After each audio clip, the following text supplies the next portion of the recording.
Hello, is this working? What's up, everyone? Who are the two people that are here so far? Is my mic working? Totally new setup.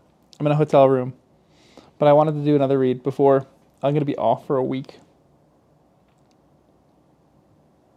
But gotta make sure this stuff is working. I think there's gonna be a little bit of an echo. My mic's not quite as good, so we're gonna just have to deal with it. But good morning, and is this okay? Do I sound like I am here?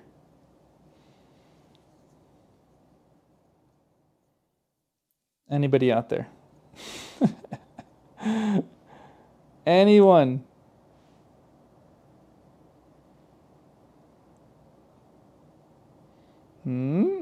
Sounds good? Okay, excellent. Perfect. Beautiful. What's up, guys? I figured this was a bit of a last minute stream. Just had time this morning. I just came to this little spot so I can get some work done. I wanted to do a Tale of Two Cities read. So that's what we're going to do. Probably not going to sound as good because I have this little mic on. And not unusual setup, but that's okay. I think it's still going to be fun. So we're just going to read a little bit more of Tale of Two Cities. Because I think this is probably potentially the last one. I might be able to do one sometime next week, but I kind of doubt it. So this might end up being the last live read for the week. So we're gonna try to get like I don't know how many chapters we're gonna try to get done. We're on chapter 17 right now. I think this is the issue. Yeah, we got some good lighting. I'm right by a window. Always got to go to window lighting.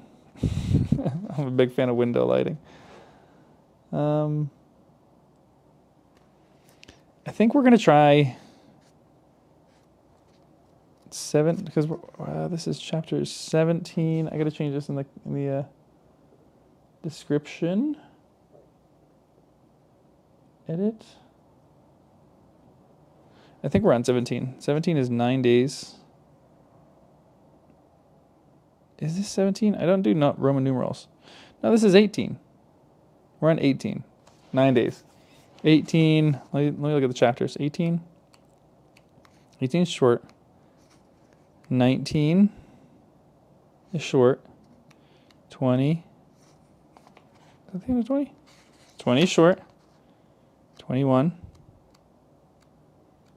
is long. We'll probably do the end of 21. That's my guess.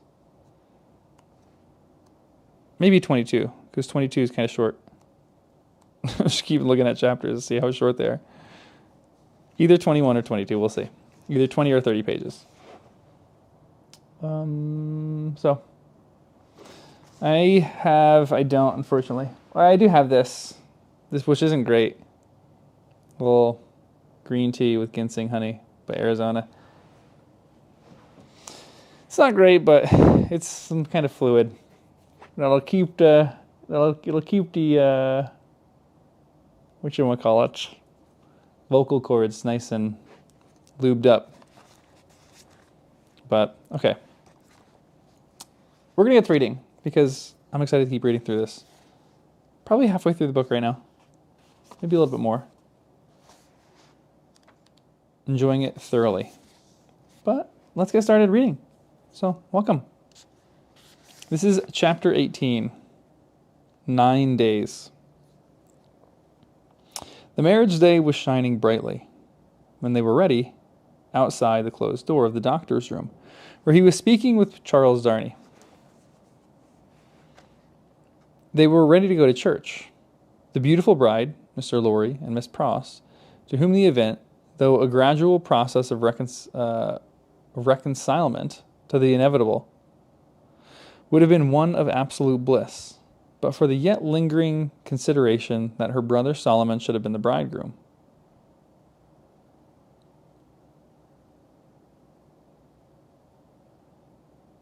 Huh. And so, said Mr. Lorry, who could not sufficiently admire the bride, and who had been moving round her to take in every point of her quite pretty dress, and so it was for this, my sweet Lucy, that I brought you across the channel, such a baby. Lord bless me, how little I thought what I was doing. how lightly I value the obligation I was conferring on my friend Mr. Charles." "You didn't mean it," remarked the matter-of-fact Miss Pross. "And therefore, how could you know it?" "Nonsense." "Really? Well, but don't cry," said the gentle Mr. Lorry. "I am not crying," said Miss Pross. "You are." "I, my Pross." By this time, Mr. Lorry dared to be pleasant with her on occasion. I love Mr. Lorry and Miss Pross's relationship. Curious if they're ever going to get hitched in this book. What's up, Book Room? Welcome. "You were just now. I saw you do it, and I don't wonder at it. Such a present of plate as you have made him is enough to bring tears into anybody's eyes." "There's not a fork or a spoon in the collection," said Miss Pross, "that I didn't cry over. Last night after the box came, till I couldn't see it." "I am highly gratified," said Mr. Lorry, "though upon my honor I had no intention of rendering those trifling articles of remembrance invisible to anyone. Dear me, this is an occasion that makes a man speculate on all he has lost. Dear, dear, dear. To think that there might have been a Mr. Lorry any times these 50 years almost. Or a Mrs. Lorry." Not at all, from Miss Pross. "You think that there might never have been a Mrs. Lorry?" asked the gentleman of that name. "Pooh," rejoined Miss Pross. "You were a bachelor in your cradle." "Well," observed Mr. Lorry, beaming, adjusting his little wig, "that seems probable, too." "And you were cut out for a bachelor," pursued Miss Pross, "before you were put in your cradle." "Then I think," said Mr. Lorry, "that I was very handsomely dealt with, and that I ought to have had a voice in the selection of my pattern enough. Now, my dear Lucy," drawing his arm smoothly around her waist, "I hear them moving in the next room, and Miss Pross and I, as two formal folk of business, are anxious not to lose the final opportunity of saying something to you that you wish to hear. You leave your good father, my dear, in hands as earnest and as loving as your own. He shall be taken every conceivable care of during the next fortnight, while you are in Warwickshire and thereabouts. Even Tellson's shall go to the wall, comparatively speaking, before him. And when, at the fortnight's end, he comes to join you and your beloved husband on your other fortnight's trip in Wales, you shall say that we have sent him to you in the best health and in the happiest frame. Now I hear somebody's step coming back to the door. Let me kiss my dear girl with an old-fashioned bachelor's blessing before somebody comes to claim his own." Interesting that they're splitting up. For a moment he held the fair face from him to look at the well-remembered expression on the forehead, and then laid the bright golden hair against his little brown wig, with a genuine tenderness and delicacy which, if such things be old-fashioned, were as old as Adam. The door of the doctor's room opened, and he came out with Charles Darnay. He was so deadly pale, which had not been the case when they went in together, that no vestige of color was to be seen in his face, but the composure of his manner, he was unaltered, except to the shrewd glance of Mr. Lorry. It disclosed some shadowy indication that the old air of avoidance and dread had lately passed over him like a cold wind. He gave his arm to his daughter, and took her downstairs to the chariot, which Mr. Lorry had hired in honor of that day. The rest followed in another carriage, and soon in a neighboring church, where no stranger's eyes looked on. Charles Darnay and Lucy Manette were happily married. Wow, they just go into the marriage real quick. That's crazy. What's up, everyone? Your lost brother was the only... Oh, that's right. Also, welcome. Everyone like the stream? Happy Sunday morning, or wherever you're at. I'm also... I don't have, like, charging stuff on my cameras. Or I do, but it's not live charging. So we're just going to run until my camera kind of blacks out, probably. It'll just be like an hour and a half, 2 hours. Beside the glancing tears that shone among the smiles of the little group when it was done, some diamonds, very bright and sparkling, glanced on the bride's hand, which were newly released from the dark obscurity of one of Mr. Lorry's pockets. They returned home to breakfast, and all went well.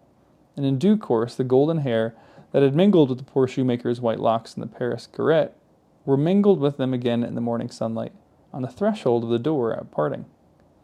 It was a hard parting, though it was not for long.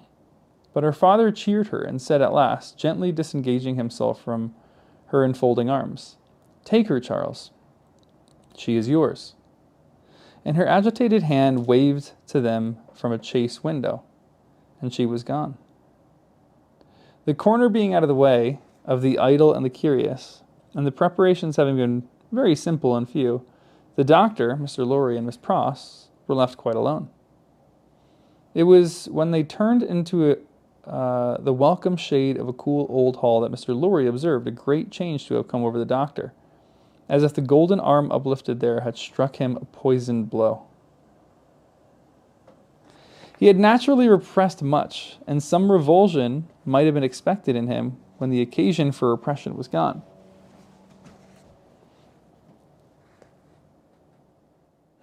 Uh-oh.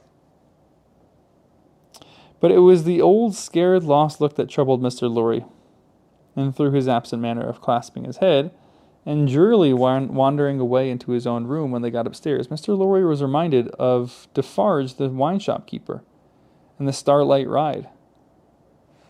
"I think," he whispered to Miss Pross, after anxious consideration, "I think we had best not speak to him just now, or at all disturb him.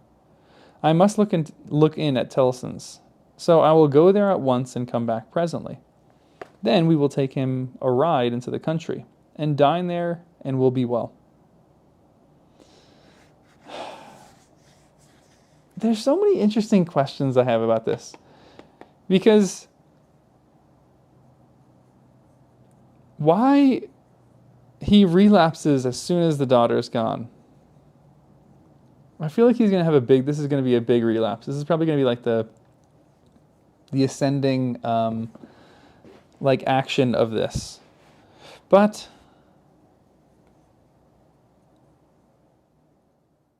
what does she do in this case? How do you rehabilitate someone to not be codependent? Because she should be able to come and go as she pleases, as she wants, and she should be able to live her life. But she almost can't, because she's just stuck. If she goes, he has a relapse.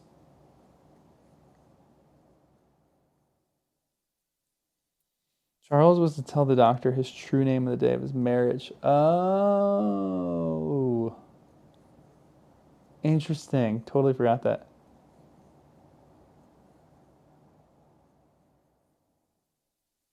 He did have a look when he came out with Charles, so the problem might have been in the conversation he had with him. Oh, okay, gotcha. That makes more sense then.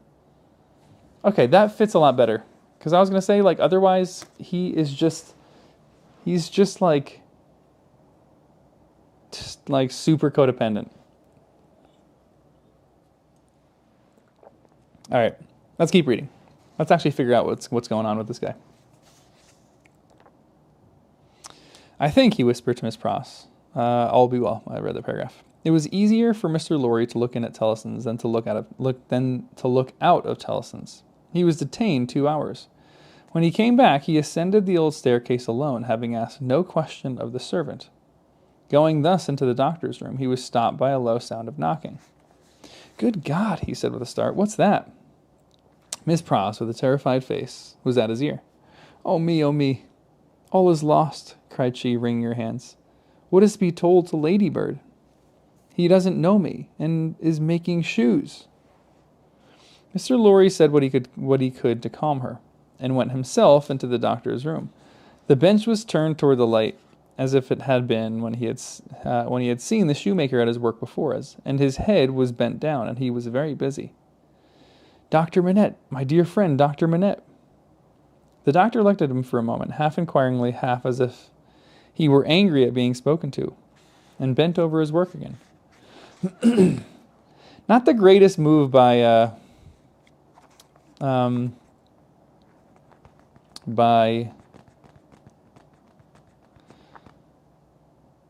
I guess Mr. Lorry to leave in that moment.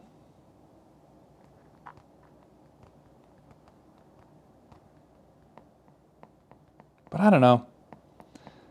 What do you do in this case? Do you not... Maybe they should have told him before they got up and left, too. Does Lucy know?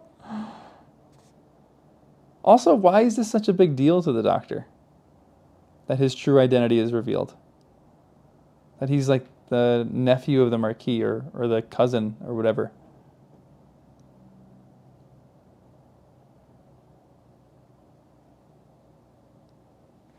Like, why? What's the issue with that? He had laid aside his coat and waistcoat.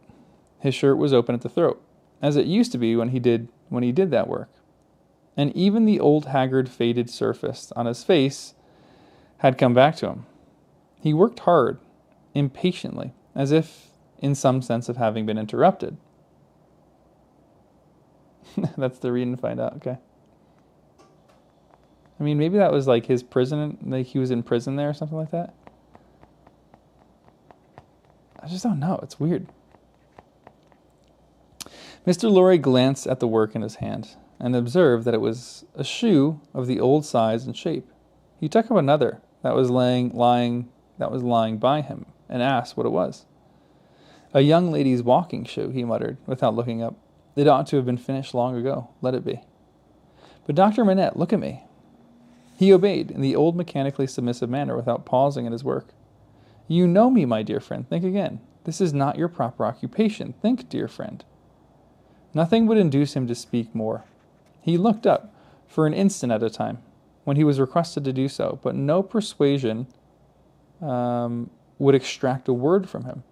He worked and worked and worked in silence, and words fell on him as if they would have fallen on an echoless wall or on the air. The only ray of hope that Mr. Lorry could discover was that he sometimes furtively looked up without being asked, and that there seemed a faint expression of curiosity or perplexity, as though he were trying to reconcile some doubts in his mind. Two things at once impressed themselves on Mr. Lorry, as important above all others. The first, that this must be kept secret from Lucy. The second, that it must be kept secret from all who knew him. In conjunction with Miss Pross, he took immediate steps toward the latter precaution, by giving out that the doctor was not well and required a few days complete rest. In aid of the kind, deception was to be practiced on his daughter. Miss Pross was to write describing his having been called away professionally and referring to an imaginary letter or two or three hurried lines in his own hand, represented to have been addressed to her by the same post. These measures advisable to be taken in any case, Mr. Lorry took in the hope of his coming to himself. If that should happen soon, he kept another course in reserve, which was to have certain opinion that he thought the best on the doctor's case. In the hope of his recovery, and of resort to this third course being thereby rendered practicable, Mr. Lorry resolved to watch him attentively, with as little appearance as possible of doing so. He therefore made arrangements to absent himself from Tellson's for the first time in his life, and took his post by the window in the same room. He was not long in discovering that it was worse than useless to speak to him, since, on being pressed, he became worried. He abandoned that attempt on the first day, and resolved merely to keep himself always before him, as a silent protest against the delusion into which he had fallen or was falling. He remained, therefore, in his seat near the window, reading and writing, and expressing in as many pleasant and natural ways as he could think of that it was a free place. Dr. Manette took what was given to him to eat and drink, and worked on, that first day until it was too dark to see. Worked on half an hour after Mr. Lorry could not have seen for his life, or read or write. When he put his tools aside as useless until morning, Mr. Lorry rose and said to him, "Will you go out?" He looked down at the floor on either side of him, in the old manner, looked up in the old manner, and repeated in an old low voice, "Out? Yes, for a walk with me. Why not?" He made no effort to say why not, and said not a word more. But Mr. Lorry thought he saw as he leaned forward on his bench in the dusk, with his elbows on his knees and his head in his hands, that he was in some misty way asking himself, why not? The sagacity of the man of business perceived an advantage here, and determined to hold it. Miss Pross and he divided the night into 2 watches, and observed him at intervals from the adjoining room. He paced up and down for a long time before he lay down, but when he did finally lay himself down, he fell asleep. In the morning he was up betimes, and went straight to his bench and to work. On the second day, Mr. Lorry saluted him cheerfully by his name, and spoke to him on the topics that had been of late familiar to them. He returned no reply, but it was evident that he heard what was said, and that he thought about it, however confusedly. This encouraged Mr. Lorry to have Miss Pross in with her work several times during the day. At those times they quietly spoke of Lucy and her father then, present, precisely in the usual manner, and as if there were nothing amiss. This was done without any demonstrative accompaniment, not long enough, nor or often enough to harass him, and it lightened Mr. Lorry's friendly heart to believe that he looked up oftener, and that he appeared to be stirred by some perception of inconsistencies surrounding him. When it fell dark again, Mr. Lorry asked him as before, "Dear doctor, will you go out?" As before, he repeated, "Out?" "Yes, for a walk with me. Why not?" This time Mr. Lorry feigned to go out when he could extract no answers from him, and after remaining absent for an hour, returned. In the meanwhile, the doctor had removed to the seat in the window, and had sat there looking down at the plane trees, but on Mr. Lorry's return, he slipped away to his bench. Weird. This time, the time went on very slowly, and Mr. Lorry's hope darkened, and his heart grew heavier again, and grew yet heavier and heavier every day. The 3rd day came and went, the 4th, the 5th, 5 days, 6 days, 7 days, 8 days, 9 days. With a hope ever darkening, and with a heart always growing heavier and heavier, Mr. Lorry passed through this anxious time.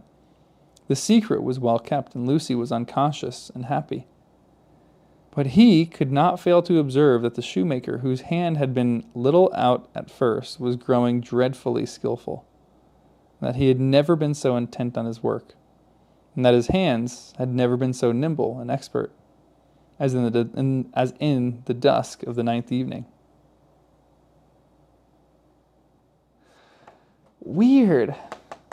It makes me think Mr. Lorry's like, hey, he's making pretty good shoes. I mean, we can probably sell these for a good amount of money. He's thinking of business right there. This is so weird why he relapses in this moment. I don't understand why Charles and his identity is such a big issue. It's just bizarre. It's just so bizarre. I don't know. I don't understand it.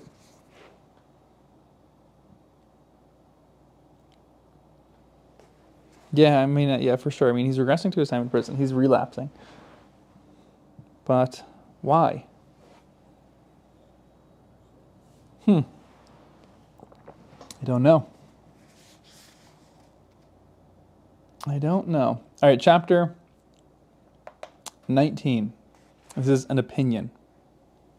And it's interesting what you do in that situation. Do you send a letter to Lucy? You probably should send a letter to Lucy. But you're also your intention is well intended to, just let her enjoy her happiness. But this is becoming serious. Maybe they just didn't think it was serious. Maybe they needed indications for how serious these things were. This little relapse that he has. I don't know. Know what you do. All right, chapter 19, an opinion. Worn out by anxious watching, Mr. Lorry fell asleep at his post. On the 10th morning of his suspense, he was startled by the shining of the sun into the room where a heavy slumber had overtaken him. When it was dark night. He rubbed his eyes and roused himself, but he doubted, when he had done so, whether he was not still asleep. For going to the door of the doctor's room and looking in, he perceived that the shoemaker's bench and tools were put aside again, and that the doctor himself sat reading at the window. What? He was in his usual morning dress, and his face, which Mr. Lorry could distinctly see, though still very pale, was calmly studious and attentive. What the... How? Even when he had satisfied himself that he was awake, Mr. Lorry felt giddily uncertain for some few moments whether the late shoemaking might not be a disturbed dream of his own. For did not his eyes show him his friend before his accustomed clothing and aspect, and employed as usual? And was there any sign within their range that the change of which he had so strong an impression that had actually happened? It was but the inquiry of his first confusion and astonishment, the answer being obvious. The impression were not produced by a real corresponding and sufficient cause. How came he, Jarvis Lorry, there? How came he to have fallen asleep in his clothes on the sofa in Dr. Manette's consulting room, and to be debating these points outside the doctor's bedroom in the early morning? Within a few minutes, Miss Pross stood whispering at his side. If he had any particle of doubt left, her talk would, of necessity, have resolved it. But he was, by that time, clear-headed, and had none. He advised that they should let time go by until the regular breakfast hour, and should meet the doctor as if nothing unusual had occurred. If he appeared to be in his customary state of mind, Mr. Lorry would then cautiously proceed to seek direction and guidance from the opinion he had been, in his anxiety, so anxious to obtain. Miss Pross submitting herself to his judgment, the scheme was worked out with care, having abundance of time for his usual methodical toilet.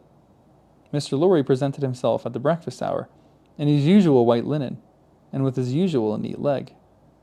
The doctor was summoned in the usual way, and came to breakfast. What the... How does he just all of a sudden snap out of this? Is like a fortnight up and he's just waiting to go to see his daughter? Is his daughter really... This is so bizarre.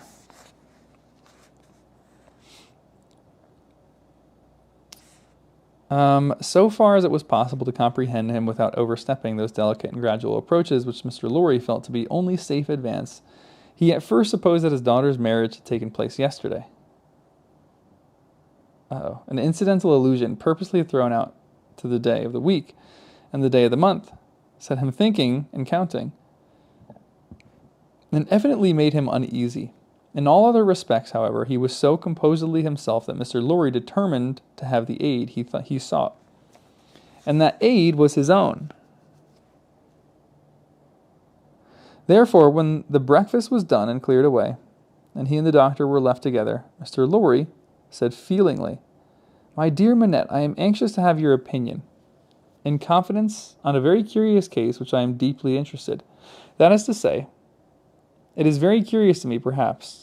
To your better information, it may be less so." Glancing at his hands, which were discolored by his late work, the doctor looked troubled and listened attentively. He had already glanced at his hands more than once. "Dr. Manette," said Mr. Lorry, touching him affectionately on the arm, "the case is the case of a particularly dear friend of mine. Pray give your mind to it and advise me well for his sake, and above all, for his daughter, my dear Manette." This is kind of a smart thing to do. I feel like I would do this. If this guy has a relapse for 9 days and all of a sudden snaps out of it and he's a doctor, when he's in his doctorly normal state, you just sneak in a question about a hypothetical situation of what would happen. It's kind of a smart move. I feel like Lorry has done poorly up until this point. This is probably something that I would do.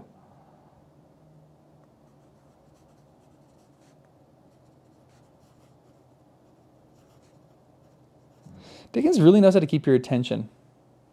And it's interesting that people have talked about his pacing being slow. I feel like this is not slow pacing. I feel like this is really just... He's creating just a lot of intrigue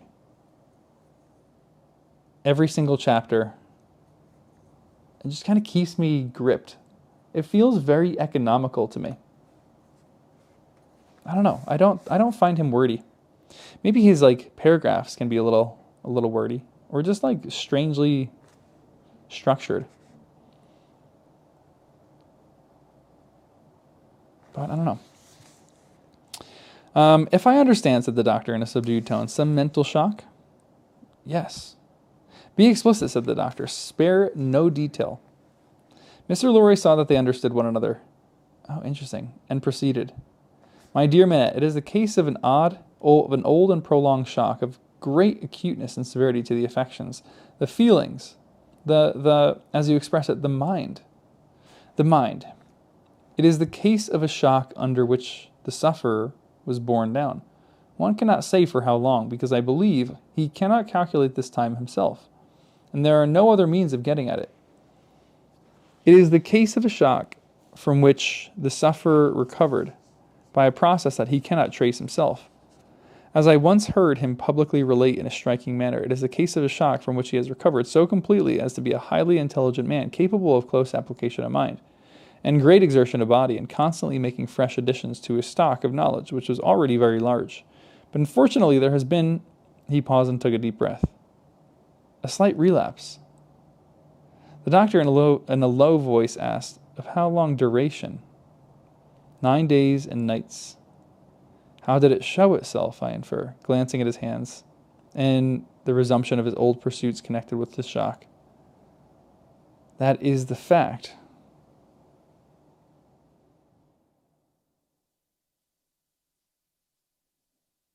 So the doctor knows, real quick, the doctor knows that he's asking him questions about himself.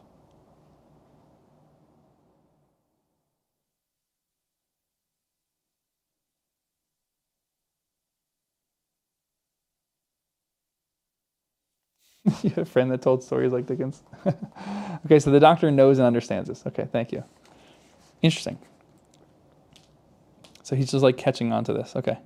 Good. I feel like that's probably good. He probably needs this. It's interesting that he just didn't know. He was like transported in another world. Now, did you ever see him, asked the doctor, distinctly and collectedly, though in the same low voice, engaged in that pursuit originally? Once. And when the relapse fell on him, was he in most respects, or in all respects, as he was then? I think in all respects. You spoke of his daughter. Does his daughter know of the relapse? No, it has been kept from her, and I hope will always be kept from her. It is only known to myself, and to the one other who may be trusted. The doctor grasped his hand and murmured, that was very kind, that was very thoughtful. Mr. Lorry grasped his hand in return, and neither of the two spoke for a little while. Now, my dear Manette, said Mr. Lorry at length, in his most considerate and most affectionate way, I am a mere man of business, and unfit to cope with such intricate and difficult matters. I do not possess the kind of information necessary. I do not possess the kind of intelligence I want guiding. There is no man in this world on whom I could so rely for right guidance as on you. Tell me, how does this relapse come about? Is there danger of another? Could a repetition of it be prevented? How should a repetition of it be treated? How does it come about at all? What can I do for my friend? No man ever can have been more desirous in his heart to serve a friend than I am to serve mine, if I knew how. But I don't know how to originate in such a case. If your sagacity, knowledge, and experience could put me on the right track, I might be able to do so much. And unenlightened and undirected, I can do so little. Pray discuss it with me. Pray enable me to see a little more clearly and teach me how to be a little more useful. Dang, what good words from this guy here. He's asking all the questions that I'm asking and we're asking, and it shows his care, but it also shows like no one really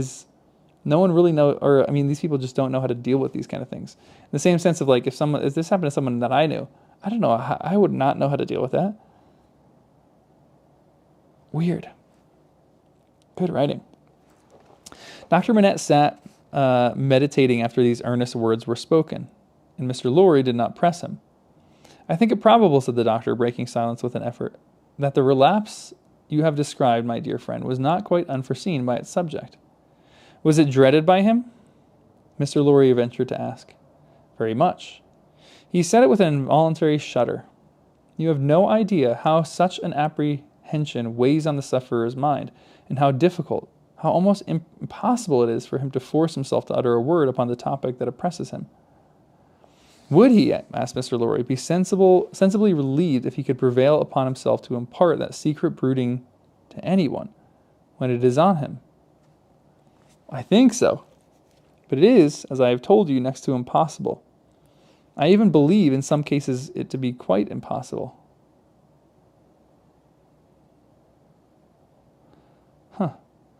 Now, said Mr. Lorry, gently laying his hand on the doctor's arm again, after a short silence on both sides, to what would you refer this attack?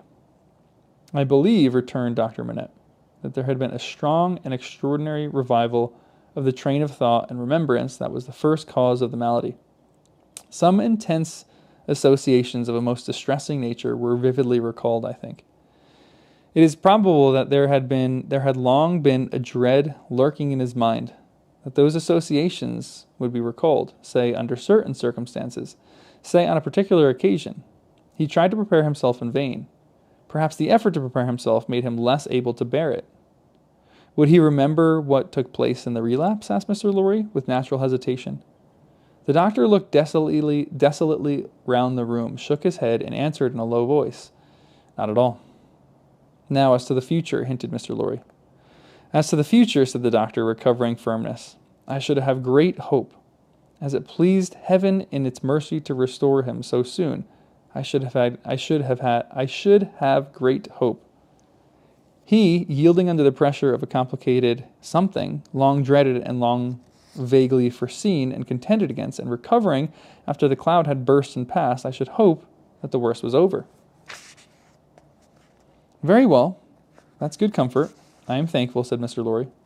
I am thankful, repeated the doctor, bending his head with reverence.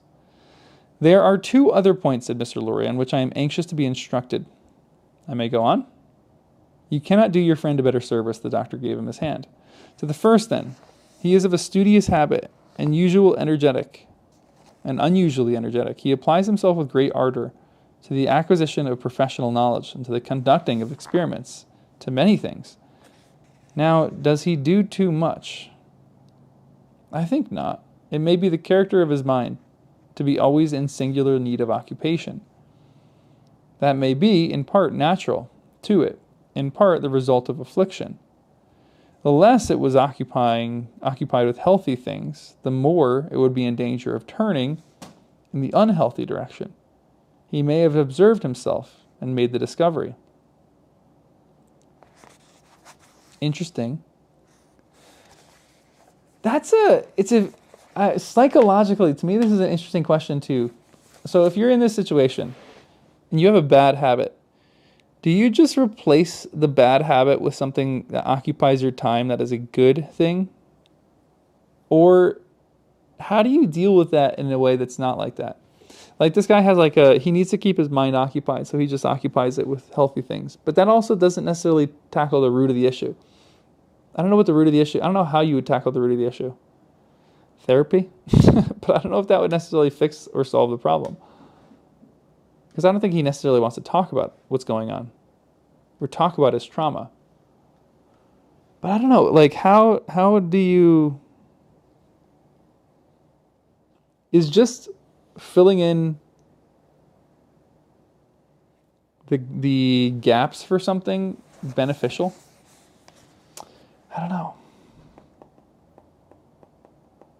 I do not know. So many questions get raised in this book. I don't know how to deal with relapses like this. I don't know.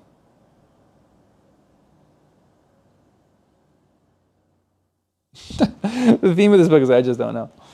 I mean, this is true of all the books that we read. It's just like Wuthering Heights, Pride and Prejudice. There are things that these characters are dealing with that are just atypical. Wuthering Heights in particular. Phew. It's definitely a strategy. I don't know if it's the right strategy. I don't know what would happen. I don't know what you should do. Who knows? All right, let's keep reading.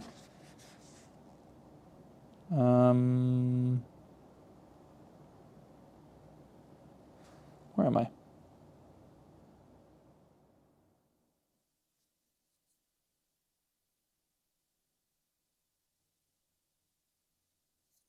You are sure that he is not under too great a strain? I think I am quite sure of it.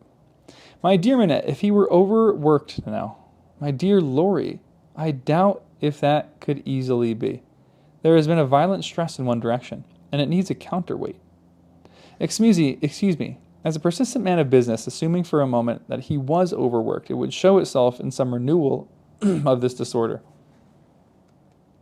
I do not think so. I do not think, said Dr. Manette, with the firmness of self-conviction, that anything but the one train of association would renew it. I think that henceforth nothing but some extraordinary jarring of that cord could renew it. Excuse me.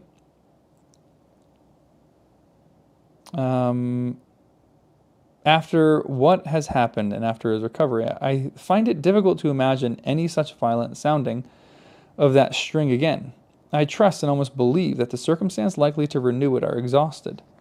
He spoke with diffidence of a man who knew how slight a thing would overset the delicate organization of the mind, and yet with the confidence of a man who had slowly won his assurance out of personal endurance and distress.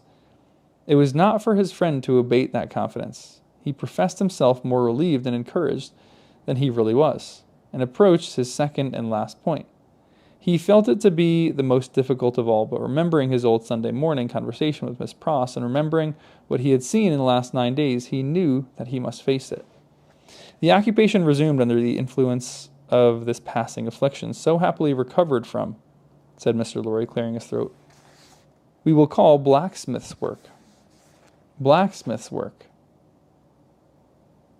We will say, to put a case, and for all the sake of illustration, that he had been used in this bad time to work at a little forge. We will say that he was unexpectedly found at his forge again. Is it not a pity that he should keep it by him?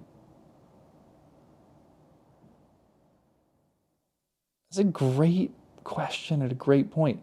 Why did they let the doctor have this little room in the first place? That's such a dumb thing. That doesn't seem smart to me that I didn't think about that. I don't know why I didn't think about that earlier.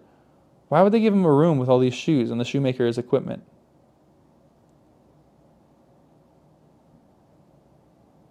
Maybe there's a point where if he didn't have that, what would he then have gone out to do? Maybe he would have just wandered the streets and been in more harm. But that just seems like a dumb thing. Man, Mr. Lurie's getting it here. We need to get rid of this forge. This is crazy. The doctor shaded his forehead with his hand and beat his foot nervously on the ground. He has always kept it by him, said Mr. Lurie, with an anxious look at his friend. Now, would it not be better that he should let it go? Is it a new profession, though? Also, hold on, I gotta change. I'm getting too bright here. I don't want to look like a ghost. There we go.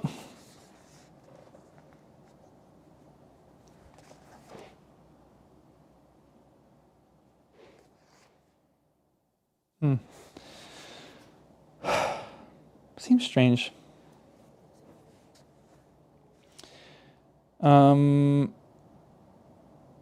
You do not find it easy to advise me, said Mr. Lorry. I quite understand it to be a nice question, and yet I think... And there he shook his head and stopped. You see, said Dr. Manette, turning to him after an uneasy pause, it is very hard to explain consistently the innermost workings of this man's poor mind. He once yearned so frightfully for that occupation, and it was so welcome when it came. No doubt it relieved his pain so much by substituting the perplexity of the fingers for the perplexity of the brain. And by substituting, as he became more practiced, the ingenuity of the hands. For the ingenuity of the mental torture, that he has never been able to bear the thought of putting it quite out of his reach. Even now, when I believed he is more hopeful of himself than he has ever been, and even speaks of himself with a kind of confidence that the idea that he might need the old employment and not find it gives him a sudden sense of terror, like that which one may fancy strikes to the heart of a lost child. That's not a great answer. He looked like his illustration as he raised his eye to Mr. Lorry's face. But may not mind, I ask for information as a plodding man of business who only deals with such material objects as guineas, shillings, and banknotes. May not the retention of the things involve the retention of the idea? And if the thing were gone, my dear Manette, might not the fear go with it? In short, is it not a concession to the misgiving to keep the forge? There was another silence. You see, too, said the doctor tremulously, it is such an old companion. Oh, there's the real answer. Mr. Lorry needs to go into therapy. He's a great therapist right here. He's asking all the important questions.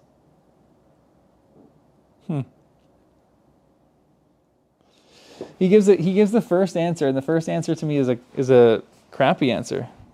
It's like a doctor's answer that's giving a bad doctor's answer. It's like, technically, you might need it, but then he just goes, it's such an old companion. Really, he wants to keep it by him because he likes it.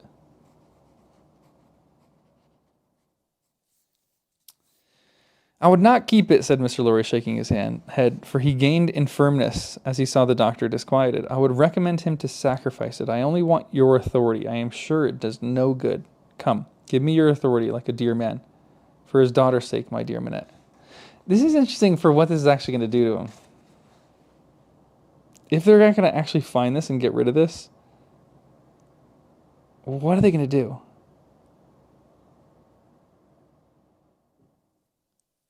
What's his relapse going to push into? I don't know.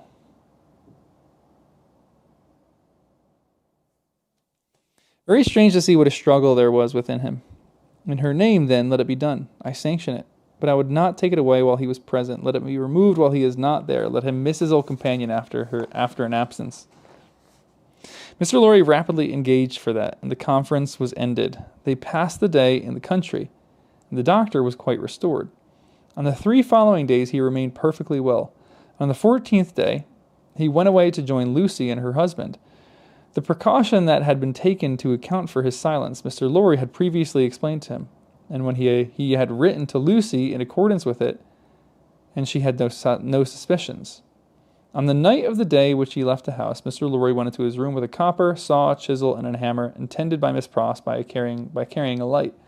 There, with closed doors, and in a mysterious and guilty manner, Mr. Lorry hacked the shoemaker's bench to pieces, while Miss Pross held a candle as she were assisting at a murder, for which, indeed, in her grimness, she was no unsuitable figure.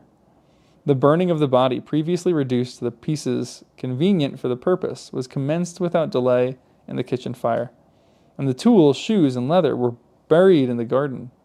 So wicked did destruction and secrecy appear to honest minds, that Mr. Lorry and Miss Pross, while engaged in the commissions of their deed, and in the removal of its traces, almost felt, and almost looked like accomplices in a horrible crime. That's a hilarious last paragraph. It's like these two innocent souls are just looking like they're doing something terrible. The chapter was called An Opinion. Interesting. Yeah, it's a crutch. Do you keep it when you don't need it? It's such a good question. You might need it in the future, but it's almost worse than a crutch because it's like, I don't know, is it a crutch? It feels different from a crutch because it feels like this is a thing that, maybe it's supporting him when he's going through reliving his trauma or something. But it had him for 9 days and 9 nights. Why for 9 days and 9 nights? Why did it just all of a sudden end here? I mean, maybe there just has to be a time where he ends it. So he just ends it with 9 days and 9 nights. I don't know. Interesting. You feel a little sad at this? Yeah, honestly, maybe it does give him peace of mind. Maybe what they're doing right now is terrible. Maybe this is really going to cause him to relapse now. Like maybe he's going to just go personally submit himself to a prison. I don't think so, but I don't know. Or maybe he's going to seek out and try to go to France and seek out what his old cell was. I don't think that would be the case, but that'd be crazy. Do you let someone have a small bad habit in order to avoid a potentially large bad bad habit? Or do you try to eliminate those two things altogether and try to... Can you really fix people? Man, so many questions are coming out of these chapters. I don't know how to answer any of these.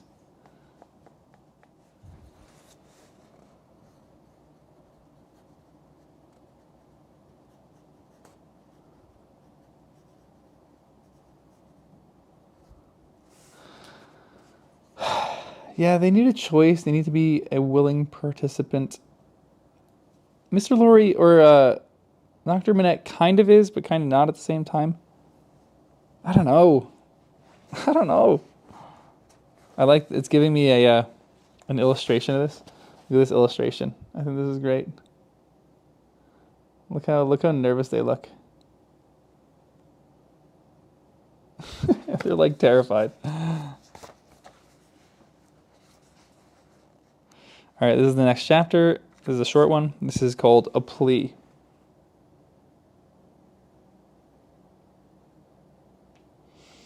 Maybe it's not necessarily a bad habit. It just feels like a bad habit that can lead to something. Like it's a sign of I don't know. It just doesn't feel right. I don't know how I would equate this. Yeah, maybe this is really harmless. Maybe they should have just kept this around.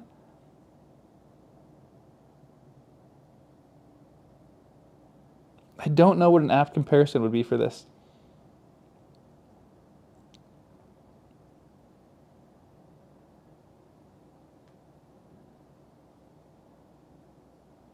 I wonder what he has. Like, this is severe PTSD to some extent, but I don't know what it would like. This seems deeper than that. I don't know what it is.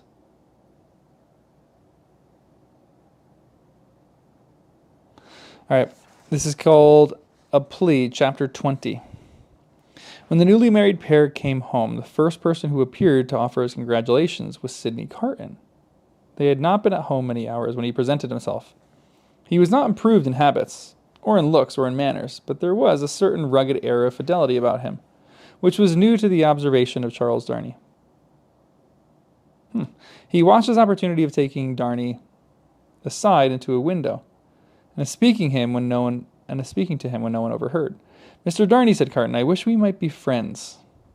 We are already friends, I hope. You are good enough to say so. As a fashion of speech, but I don't mean any fashion of speech. Indeed, when I say that I wish we might be friends, I scarcely mean quite that either." Charles Darnay, as was natural, asked him, in all good humor and good fellowship, what did he mean? "Upon my life," said Carton, smiling, "I find that easier to comprehend in my own mind than to convey to yours. However, let me try. You remember a certain famous occasion when I was more drunk than usual. I remember a certain famous occasion when you forced me to confess that you had been drinking. I remember it too. The curse of those occasions is heavy upon me, for I always remember them. I hope it may be taken into account one day, when all days are at an end for me. Don't be alarmed, I am not going to preach." "I am not at all alarmed. Earnestness in you is anything but alarming to me." "Ah," said Carton with a careless wave of his hand, as if he waved that away. "On the drunken occasion in question, one of a large number, as you know, I was insufferable about liking you, and not liking you. I wish you would forget it. I forgot it long ago. Fashions of speech again. But Mr. Darnay, oblivion is not so easy to me as you represent it to be to you. I have by no means forgotten it, and a light answer does not help me to forget it." If I was a light answer, returned Darnay, "I beg your forgiveness. I had no other object than to turn a slight thing, which, to my surprise, seems to trouble you much, aside. I declare to you on the faith of a gentleman that I have long dismissed it from my mind. Good heaven! What was there to dismiss? Have I had nothing more important to remember? And the great service you rendered me that day?" "As to the great service," said Carton, "I am bound to avow you when you speak of it in that way. That was a mere professional claptrap.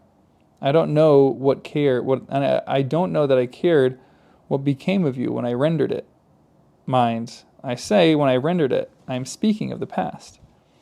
You make light of your obligation, returned Darnay, but I will not quarrel with your light answer. Genuine truth, Mr. Darnay, trust me. I have gone aside from my purpose. I was speaking about our being friends. Now you know me. You know I am incapable of the higher and better flights of men. If you doubt it, ask Stryver. He'll tell you so. I prefer to form my own opinions, without the aid of his. Well, at any rate, you know me as a dissolute dog who has never done any good, and never will. I don't know that you never will. But I do, and you must take my word for it.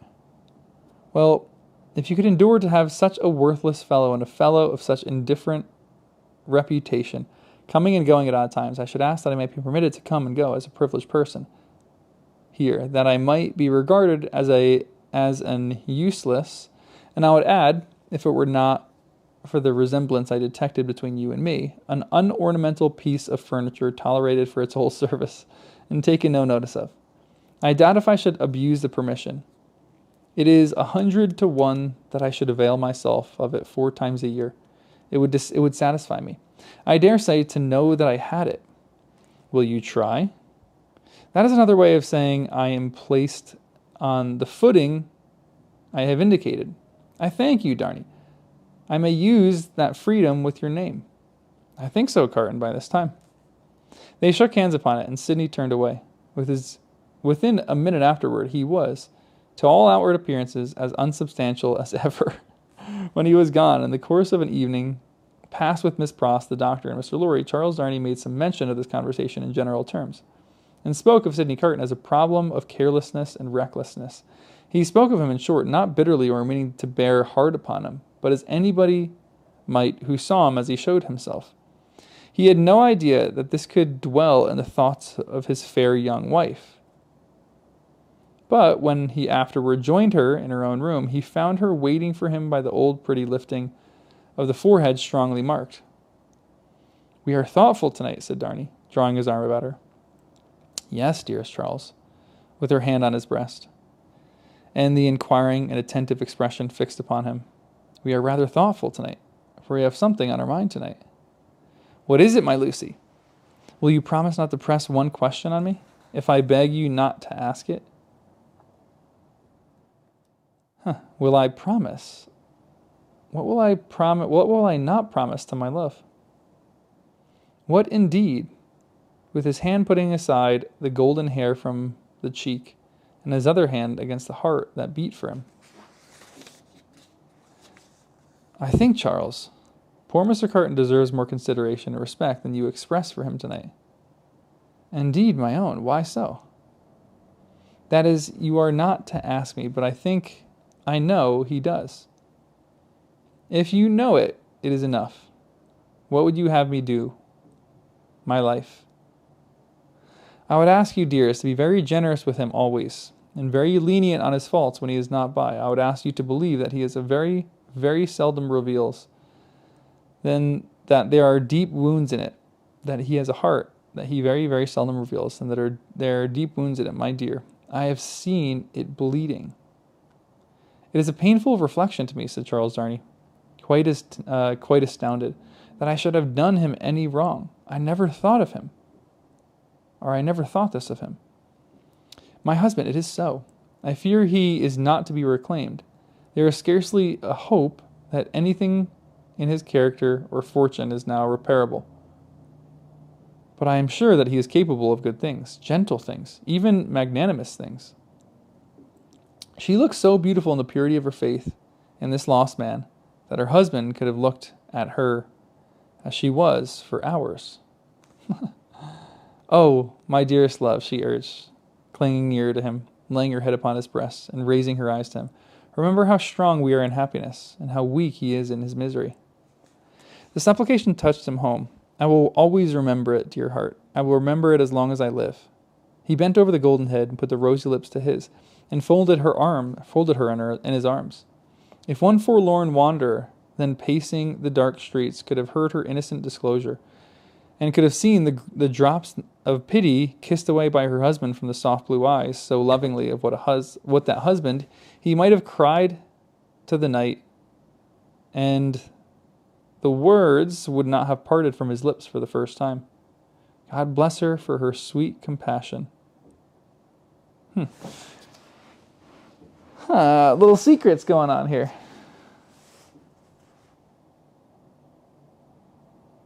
Yeah, disassociation. That's a good way to say it. Severe.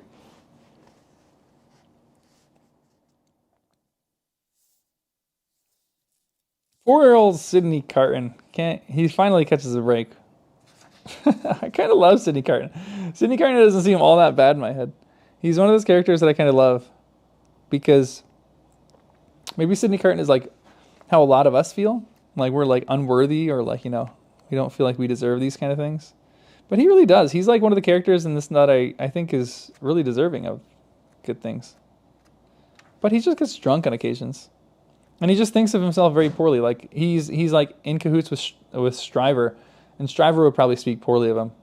I'm curious if we just got a novel about Sidney Carton's life, if we would think it'd be reprehensible, or if we would be like, you know what, it actually isn't all that shabby. Is Sidney Carton really that bad of a character? I love him so far.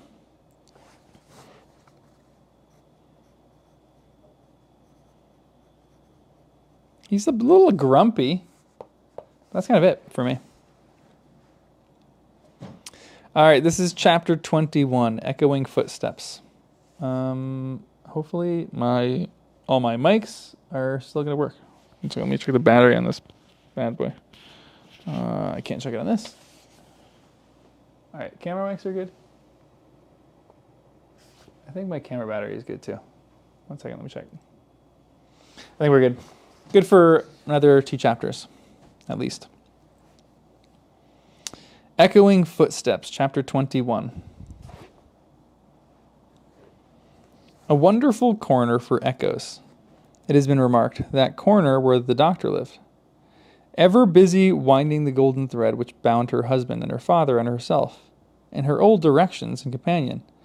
In a life of quiet bliss, Lucy sat in the still house, in the tranquility resounding the corner, listening to the echoing footsteps of years. At first, there were times, though she was she was a perfectly happy young wife. Can't read. When her work would slowly fall from her hands, and her eyes would be dimmed. For there was something coming in the echoes, something light from far off, and scarcely audible yet, that stirred her heart too much. Fluttering hopes and doubts, hopes of a love as yet unknown to her. Doubts of her remaining upon earth to enjoy that new delight, divided her breast. Among the echoes, then, there would arise the sound of footsteps at her own early grave. Yikes. And thoughts of a husband who would be left so desolate and who would mourn for her so much swelled to her eyes, and broke like waves. That time passed, and little Lucy lay on her bosom. Then among the advancing echoes there was the tread of her tiny feet and the sound of her prattling words. Let greater echoes resound as they would. The young mother at the cradle side could always hear those coming. They came, and the shady house was sunny with the child's laugh, and the divine friend of the child, to whom, in her trouble, she had confided hers, seemed to take her child in his arms, and he took the child of an old, and made it a sacred joy to her. Ever busily winding the golden thread that bound them all together, weaving the service of her happy influence through all the tissue of their lives, and making it predominant nowhere. Lucy heard in the echoes of years none but friendly and soothing sounds. Her husband's step was so strong and prosperous among them, her father's firm and equal. Lo, Miss Pross, in the harness of string, awakening the echoes as an unruly charger, whip-corrected, snorting and pawing the earth under the plane tree in the garden. Even when there were sounds of sorrow among the rest, they were not harsh nor cruel. Even when golden hair, like her own, lay in a halo on a pillow around the worn face of a little boy, and he said, with a radiant smile. "Dear Papa and Mamma, I am very sorry to leave you both, and to leave my pretty sister, but I am cold. I must go."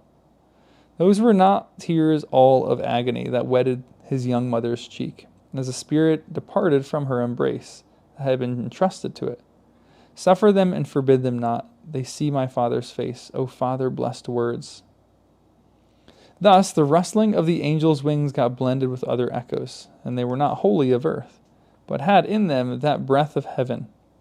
Sighs of the wind that blew over a little garden tomb were mingled with them also, and both were audible to Lucy, in a hushed murmur like the breathing of a summer sea upon a sandy shore, as the little Lucy, comically studious at the task of the morning, or dressing a doll at her mother's stool, chattered in the tongues of the two cities that were blended in her life.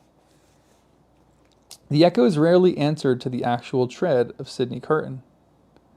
Some half-dozen times a year at most he claimed his privilege of coming in uninvited, and would sit among them through the evening, as he had once done often.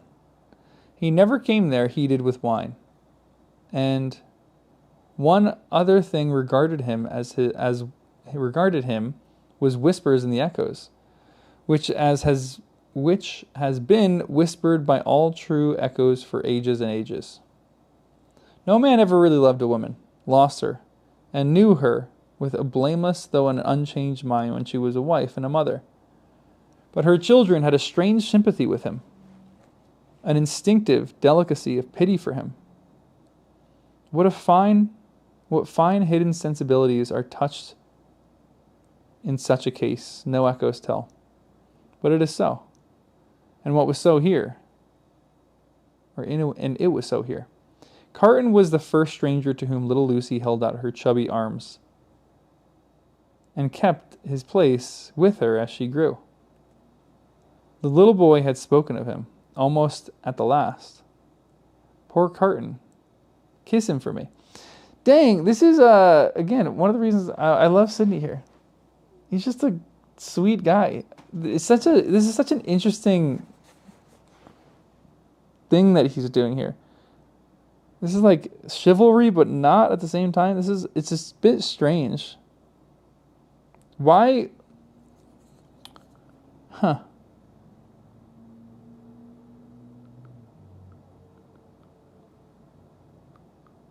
So bizarre. Why is he doing this? Is he doing this to torture himself?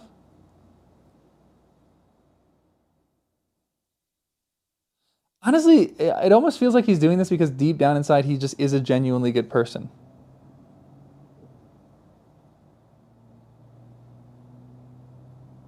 He's just got a heart of gold, I think.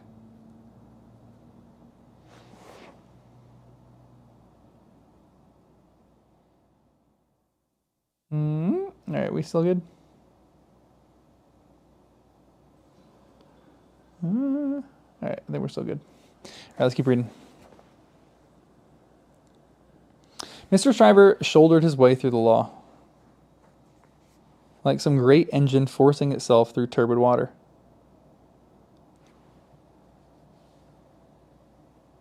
It is inevitable that the kids would love Uncle Sid. Maybe. Mr. Stryver shouldered his way through the law like some great engine forcing its way through turbid water, and dragged his useful friend in his wake, like a boat towed astern.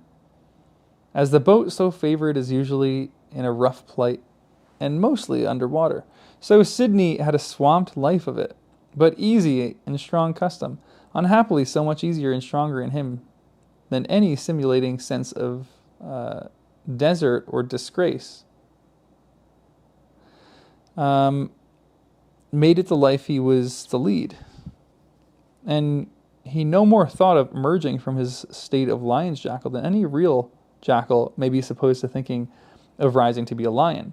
Stryver was rich, had married a florid widow with property, and 3 boys, who had nothing particularly shining about them but the straight hair of their dumpling heads.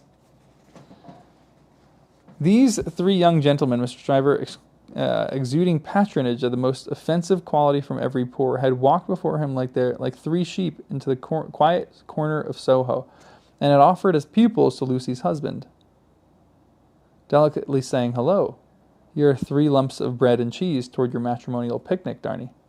The polite rejection of the 3 lumps of bread and cheese had quite bloated Mr. Stryver with indignation, which he afterward turned to accounting in the training of the young gentlemen by directing them to beware of the pride of beggars, like that Tudor fellow. He was also in the habit of declaiming to Mrs. Stryver over his full-bodied wine, on the arts Mrs. Darnay had once put to practice to catch him, and on the diamond-cut diamond arts in himself, Madame, which had rendered him not to be caught.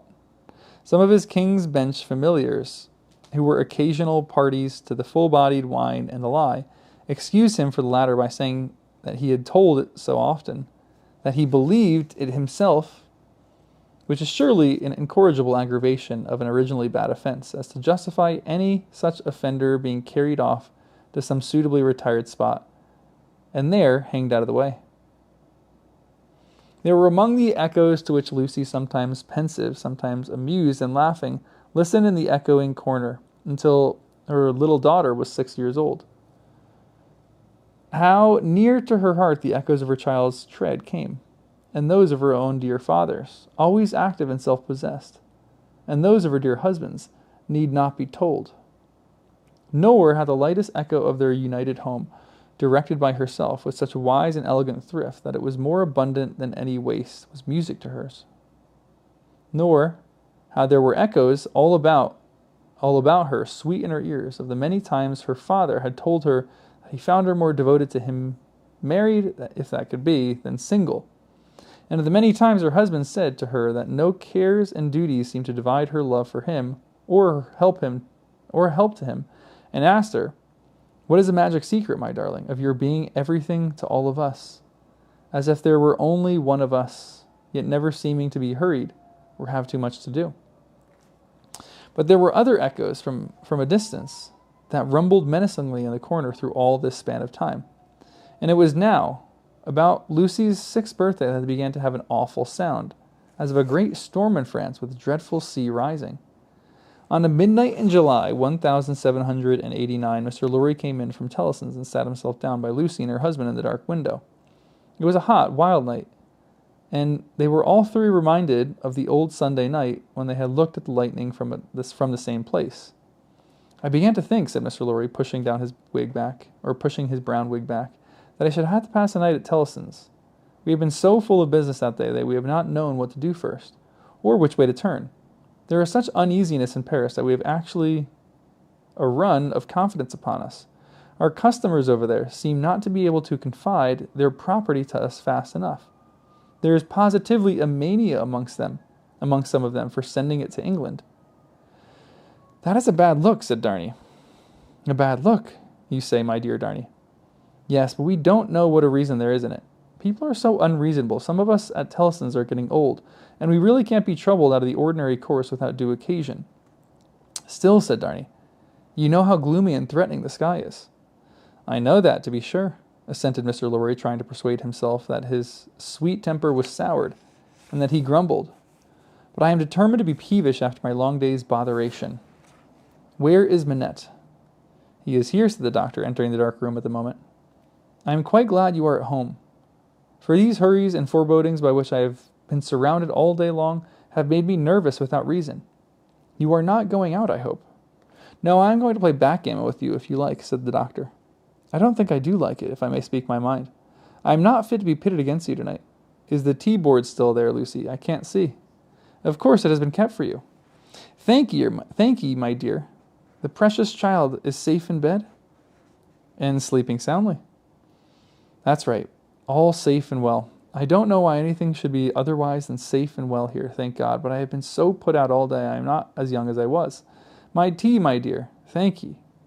Now come and take your place in the circle, and let us sit quiet, and hear the echoes about which you have your theory."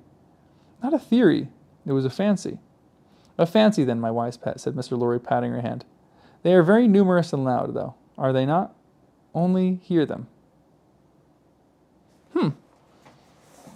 Ooh, that's Bastille Day. Interesting, okay.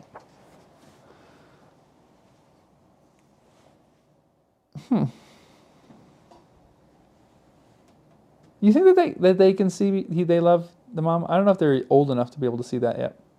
Maybe.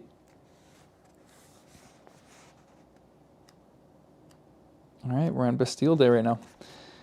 Headlong, mad, and dangerous footsteps to force their way into anybody's life. Footsteps not easily made clean again if once stained red. The footsteps raging in Saint Antoine far off. As the littlest circle sat in the dark London window. Saint Antoine had been, that morning, a vast dusky mass of scarecrows, heaving to and fro, with frequent gleams of light above the billowy heads, where steel blades and bayonets shone in the sun. A tremendous roar arose from the throat of Saint Antoine, and a forest of naked arms struggled in the air like shriveled branches of trees in a winter wind. All the fingers convulsively clutched at every weapon, or semblance of a weapon that was thrown up from the depths below, no matter how far off. Who gave them out whence they last came? Where they began? Through what agency they crookedly quivered and jerked? Scores at a time over the heads of the crowd, like a kind of lightning, no eye in the throng could have told. But muskets were being distributed. So were cartridges, powders, and balls, bars of iron and wood, knives, axe, pikes, every weapon that distracted ingenuity could discover or devise. People who would lay hold of nothing else set themselves with bleeding hands to force stones and bricks out of their places in walls. And every pulse and heart in Saint Antoine was on high fever strain and at high fever heat. Every living creature there held life as no account, and was demented with a passion readiness to sacrifice it. As a whirlpool of boiling waters has a center point, so all this raging circled round Defarge's wine shop, and every human drop in the cauldron had a tendency to be sucked toward the vortex where Defarge himself, already begrimed with gunpowder and sweat, issued arms, thrust this man back, dragged this man forward, disarmed one to another, labored and strove in the thickest of the uproar. Keep near to me, Jacques 3, cried Defarge, and do you, Jacques 1 and 2, separate and put yourselves as the head of as many of these patriots as you can. Where is my wife? Eh, well, here you see me, said Madame, composed as ever, but not knitting today. Madame's resolute right hand was occupied with an axe, in place of the usual softer implements, and in her girdle were a pistol and a cruel knife. Where do you go, my wife? I go, said Madame, with you at present. You shall see me at the head of women by and by. Come then, cried Defarge in a resounding voice. Patriots and friends, we are ready. The Bastille.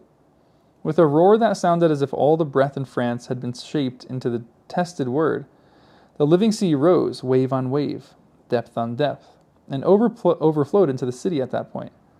Alarm bells ringing, drums beating, the sea raging and thundering on its new beach. The attack began.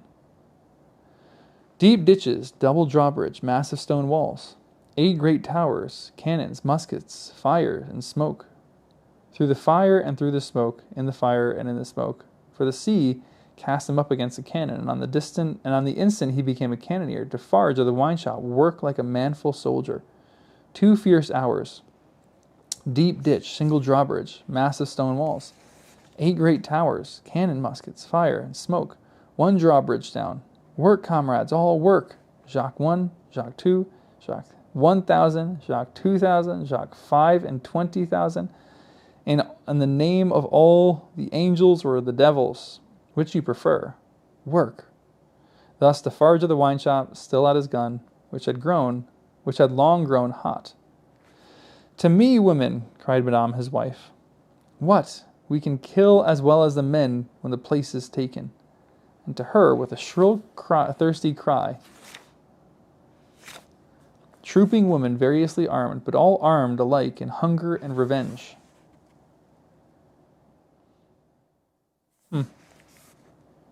Cannon, muskets, fire, smoke. But still the deep ditch, the single drawbridge, the massive stone walls, and the 8 great towers. Slight displacements of the raging sea. made by the falling wounded, flashing weapons, blazing torches, smoking wagon loads of wet straw, hard work at neighboring barricades in all directions, shrieks, volleys, execrations, bravery without stint, boom, smash, and rattle, and the furious sound of the living sea. But still the deep ditch and the single drawbridge and the massive stone walls and the 8 great towers, and still Defarge of the wine shop at his gun, grown doubly hot by the service of 4 fierce hours. A white flag from within the fortress and a parley, this dimly perceptible through the raging storm. Nothing audible in it. Suddenly the sea rose immeasurably wider and higher, and swept Defarge out of the wine shop, over the lower drawbridge, past the massive stone outer walls, in among the great 8 towers, surrendered. So resistless was the force of the ocean bearing him on, and even to draw his breath or turn his head was as impractical as if he had been struggling struggling in the surf at the South Sea until he was landed in the outer courtyard of the Bastille. There, against the angle of the wall, he made a struggle to look about him. Jacques Three was nearly at his side. Madame Defarge, still heading some of the women, was visible in the inner distance, and her knife was in her hand. Everywhere was tumult, exultation, deafening in the maniacal bewilderment, astounding noise, and yet furious dumb show. The prisoners, the records, the secret cells, the instruments of torture, the prisoners. Of all these cries, and 10,000 incoherencies, the prisoners was the cry most taken up by the sea that rushed in, as if there were an eternity of people as well as of time and space, when the foremost billows rolled past, bearing the prison officers with them, and threatening them with all instant death if any secret nook remained undisclosed. Defarge laid his strong hand on the breast of one of these men, a man with a gray head, who had a lighted torch in his hand, separated him from the rest, and got him between himself and the wall. "Show me the North Tower," said Defarge. "Quick." "I will faithfully," replied the man, "if you will come with me." But there was no one there. What's in the North Tower?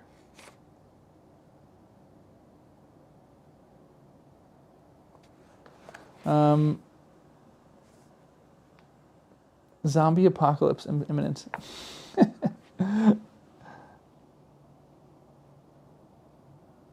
What is a Bastille? Is a Bastille a prison or like a fortress? Dr. Manette was 105 North Tower, so he's going to find some kind of paper there or something like that.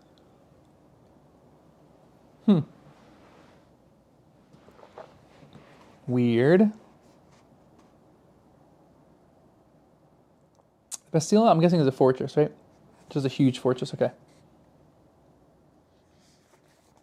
What are they going to find in this? A fortress for political prisoners, interesting.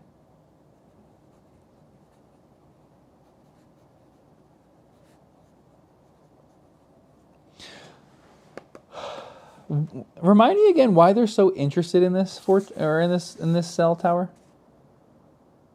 This tower cell.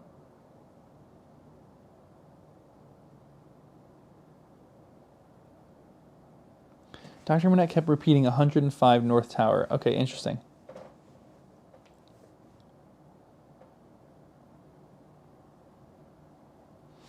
Wow, there's only 7 prisoners at the time of the storming. That's crazy.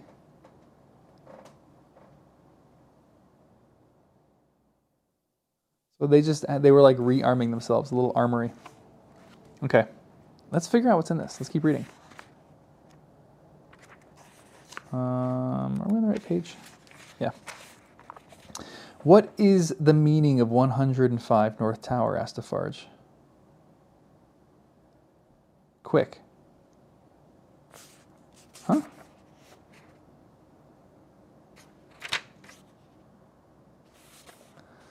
The meaning, monsieur. Does it mean a captive or a place of captivity? Or do you mean that I shall strike you dead? Kill him, croaked Jacques Three, who had come close up. Monsieur, it is a cell. Show it me. Pass this way, then. Jacques Three, with his usual craving on him, and evidently disappointed by the dialogue taking a turn that did not seem to promise bloodshed, held by Defarge's arm, as he held by the turnkeys. Their 3 heads had been close together during this brief discourse, and it had been as much as they could do to bear one another. Even then, so tremendous was the noise of the living ocean, and its interruption into the fortress, and its inundation in the courts and passages and staircases, all around outside too, it beat the walls with a deep, hoarse roar, from which occasionally some partial shouts of tumult broke and leaped into the air like spray. Through gloomy vaults where the light of the day had never shone, past hideous doors of dark dens and cages, down cavernous flights of steps, and up again in steep rugged ascents of stone and brick, more like dry waterfalls than staircases. Defarge, the turnkey, and Jacques 3, linked hand in arm, went with all the speed they could make. Here and there, especially at first, the inundations started on them and swept by. But when they had done descending, and were winding and climbing up a tower, they were alone. Hemmed in there by the massive thickness of walls and arches, the storm within the fortress and without was only audible to them in a dull, subdued way, as if the noise out of which they had come had almost destroyed their sense of hearing. The turnkey stopped a low door, put a key in a clashing lock, swung the door open slowly, and said, as they bent their heads and passed in, 105 North Tower. There was a small, heavily grated, unglazed window high in the wall, with a stone screen before it, so that the sky could be seen only by stooping low and looking up. There was a small chimney, heavily barred across, a few feet within. There was a heap of old feathery wood ashes on the hearth. There was a stool and a table and a straw bed. There were the 4 blackened walls, and a rusted iron ring in one of them. Pass that torch slowly along these walls, that I may see them, said Defarge to the turnkey. The man obeyed, and Defarge followed the light closely with his eyes. Stop, look here, Jacques. A.M., croaked Jacques 3 as he read greedily. Alexandre Manette, said Defarge in his ears, following the letters with a swart forefinger, deeply ingrained with gunpowder. And here he wrote, a poor physician. As it was he, without doubt, who scratched a calendar on the stone. What is it in your hand? A crowbar? Give it to me. He had still the linstock of his gun in his own hand. He made a sudden exchange of the 2 instruments, and turning on the worm-eaten stool and table, beat them to pieces in a few blows. Hold the light higher, he said wrathfully to the turnkey. Look among those fragments with care, Jacques, and see, here is my knife. Throwing it up to him. Rip open that bed and search the straw. Hold the light higher, will you?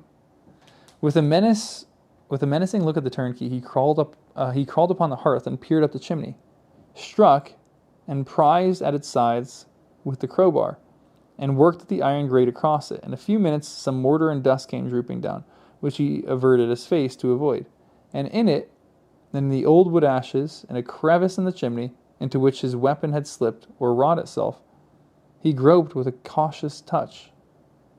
Nothing in the wood, and nothing in the straw, Jacques. Nothing. Let us collect them together in the middle of the cell. So light them, you. The turnkey fired the little pile, which blazed high and hot, stooping again to come out at the low arched door.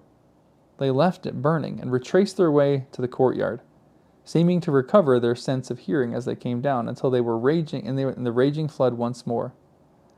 They found it surging and tossing.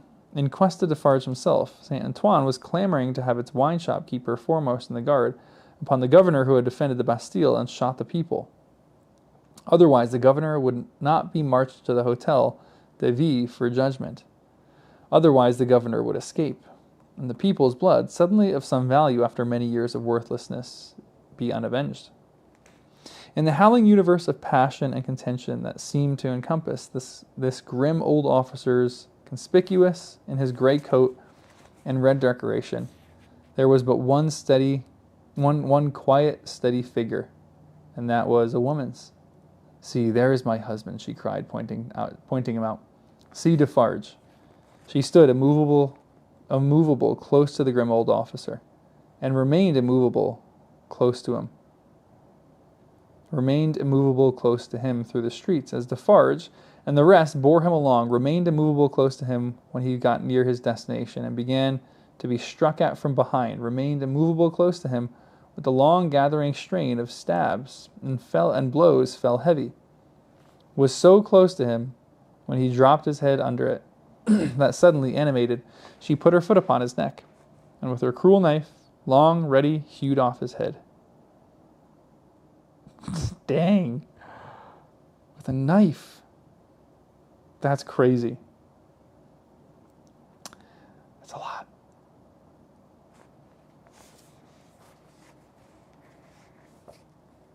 What were they looking for in the tower? This is so confusing. The hour was come when Saint Antoine was to execute this horrible idea of hoisting up his men for lamps to show that what he could do and what he could be and do. Saint Antoine's blood was up, and the blood of tyranny and domination by the iron hand was down upon the steps of the Hotel de Ville where the governor's body lay, down on the sole of the shoe of Madame Defarge where she had trodden on the body to steady it for mutilation. Lower the lamp yonder, cried Saint Antoine, after glaring round for a new means of death. Here is one of the soldiers to be left on the guard. The swinging sentinel was posted, and the sea rushed on. The sea of black waves and threatening water, and of destructive upheaving of wave against wave, whose depths were yet unfathomed, and whose forces were yet unknown. The remorseless sea of turbulent, swaying shapes, voices of vengeance, and faces hardened in the furnaces of suffering, until the touch of pity could make no mark on them. But in the ocean of faces, where every fierce and furious expression was in vivid life, there were two groups of faces, each seen in number so fixedly contrasting with the rest, that never did sea roll which bore more memorable wrecks with it. 7 faces of prisoners, suddenly released by the storm that had burst their tomb, were carried high overhead, all scared, all lost, all wondering and amazed, as if the last day were come. And those who rejoiced around them were lost spirits. Other 7 faces there were, carried higher, 7 dead faces, whose drooping eyelids, half-seen eyes awaited the last day. Impassive faces, yet with suspended, not an abolished, expression on them. Faces rather in a fearful pause, as having yet to raise the dropped lids of the eyes, and bear witness with the bloodless lips. Thou didst it. 7 prisoners released, 7 gory heads on pikes. The keys of the accursed fortress, of the 8 strong towers, some discovered letters, and other memorials of prisoners of old time, long dead and broken hearts, such and such alike. The loud echoing footsteps of Saint Antoine escort through the Paris streets in mid-July, 1789. Now heaven, defeat the fancy of Lucy Darnay, and keep these feet far out of her life, for they are headlong, mad, and dangerous.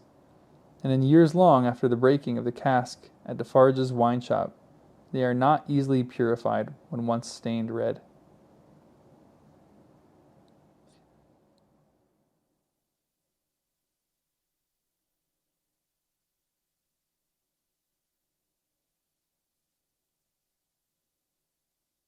Huh?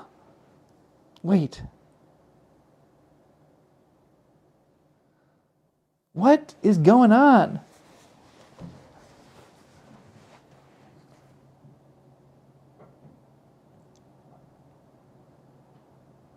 Why do they have an issue with Lucy?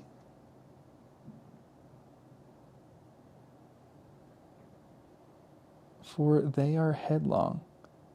And years long after the breaking of the cask, they are not easily purified when once stained red. I guess this is just like who's writing this necessarily? It's like the prayer of the person writing it, like keep Lucy safe. If anybody is to be kept safe, it's Lucy, because she's like a beam of light in this whole story.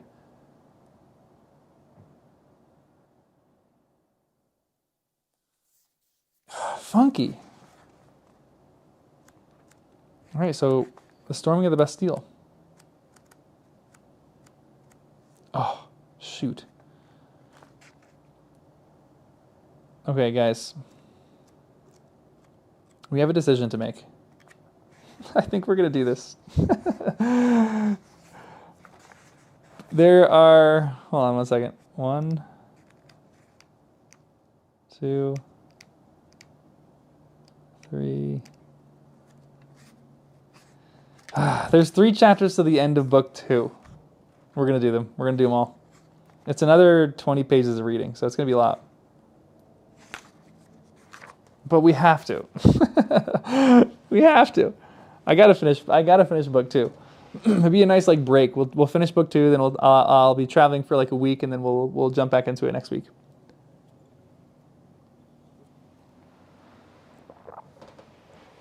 Innocence lost cannot be remade. Interesting, yeah. Maybe that's the theme of this. Keep the innocent out of this.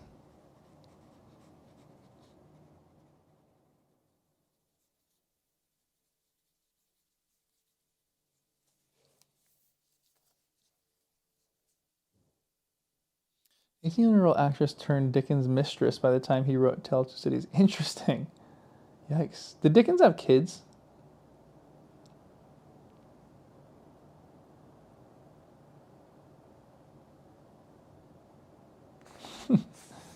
He had 10. Oh my gosh, that's crazy. That's nuts. Wow, that's actually really crazy.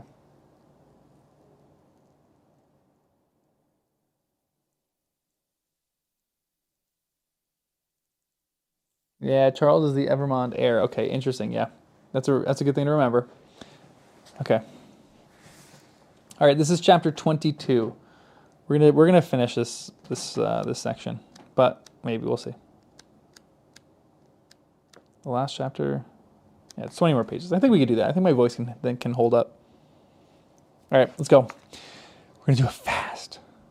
Hagrid St. Antoine had only one exultant week in which to soften his modicum of hard and bitter bread to such an extent as he could, with the relish of fraternal embraces and congratulations when Madame Defarge sat at her counter, as usual, presiding... Sorry, I just hear weird noises.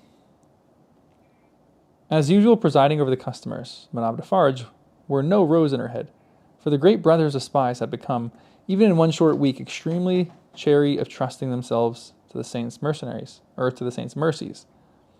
The lamps across his street had a pretentiously elastical swing with them. Madame Defarge, with her arms folded, sat in the morning light and heat, contemplating the wine shop and the street. In both there were several knots of loungers, squalid and miserable, but now with a manifest sense of the power enthroned in their distress, the raggedest nightcap awry on the wretchedest head had this crooked significance in it. I know how hard it has grown for me, the wearer of this, to support life in myself. But do you know how easy it has grown for me, the wearer of this, to destroy life in you? Every lean bare arm that had been without work had this work always ready for it now that I could strike. The fingers of the knitting woman were vicious, with the experience that they could tear. There was a change in the appearance of Saint Antoine, and the image had been hammered into this for hundreds of years, and the last finishing blows told mightily on the expression. Madame Defarge sat observing it with such suppressed approval as was to be desired in the leader of the Saint Antoine woman. One of her sisterhood knitted beside her, the short-wrapped, plump wife of a starved grocer, and the mother of 2 children withal. This lieutenant had already earned the the complimentary name of the Vengeance. What a name! The Vengeance. Hark, said the Vengeance. Listen then. Who comes? As if a train of powder laid from the outermost bound of Saint Antoine's quarter to the wine shop door had been suddenly fired. A fast-spreading rumor came rushing along. It is Defarge, said Madame. Silence, patriots. Defarge came in breathless, pulled off a red cap he wore, and looked around him. Listen everywhere, said Madame again. Listen to him. Defarge stood, panting against the background of of eager eyes and open mouths formed outside the door. All those within the wine shop had sprung to their feet. "Say then, my husband, what is it?" "News from the other world." "How then?" cried Madame contemptuously. "The other world? Does everybody here recall old Falloon, who told the famished people that they might eat grass and who died and went to hell?" "Everybody," from all throats. "The news is of him. He is among us." "Among us," from the universal throat again. "And dead?" "Not dead. He feared us so much, and with reason, that he caused himself to be represented as dead, and had a grand mock funeral. But they have found him alive, hiding in the country, and have brought him in. I have seen him but now, on his way to the Hotel de Ville, a prisoner. I have said that he had reason to fear for us. Say all, had he reason? Wretched old sinner of more than 80 and 10. If he had never known it yet, he would have known it in his heart of hearts, if he could have heard the answering cry. A moment of profound silence followed. Defarge and his wife looked steadfastly at one another. The Vengeance stooped, and a jar of a drum was heard as she moved it at her feet behind the counter. "Patriots," said Defarge, in a determined voice, "are we ready?" Instantly, Madame Defarge's knife was in her girdle.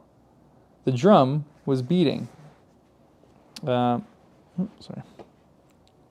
the streets, as if it and a drummer had flown together by magic. The Vengeance, uttering terrific shrieks and flinging her arms about her head like the 40 Furies at once, was tearing from house to house, rousing the women. She is terrifying. The men were terrible, in the bloody-minded anger which they had looked from windows, caught up what arms they had, and came pouring down into the streets. But the women were a sight to chill the boldest. From such household occupations as their bare poverty yielded, and from their children, from their aged and their sick crouching on the bare ground, famished and naked, they ran out streaming hair, urging one another and to themselves, to madness with the wildest cries and actions. "Villain Falloon taken, my sister. Old Falloon taken, my mother. Miscreant Falloon taken, my daughter." Then a score of others ran into the midst of these, beating their breasts, tearing their hair, and screaming, "Falloon alive! Falloon, who told of the starving people they might eat grass. Falloon, who told my old father that he might eat grass when I had no bread to give him. Falloon, who told my baby it might suck grass when these breasts were dry with want. O Mother of God, this Falloon! O heaven, our suffering, hear me. My dead baby and my withered father, I swear on my knees, on these stones to avenge you on Falloon. Husbands and brothers and young men, give us the blood of Falloon, give us the head of Falloon, give us the heart of Falloon, give us the body and soul of Falloon. Rend Falloon to pieces and dig him into the ground, that grass may grow from him." With these cries, numbers of women lashed into a blind frenzy, whirled about, striking and tearing at their own friends, until they dropped into a passionate swoon, and were only saved by the men belonging to them from being trampled underfoot. Nevertheless, not a vile moment was lost, not a moment. This Falloon was at the Hotel de Ville, and might be loosed. Never, if Saint Antoine knew his own sufferings, insults, and wrongs. Armed men and women flocked out of the quarter so fast, and drew even these last dregs after them with such force of suction, that within a quarter of an hour there was not a creature in Saint Antoine's bosom but a few old crones and the wailing children. No, they were all by that time choking the hall of the examination, where this old man, ugly and wicked, was, and overflowing into the adjacent open spaces and streets. The Defarges, husband and wife, the Vengeance, and Jacques III were in the first press, and at no great distance from him in the hall.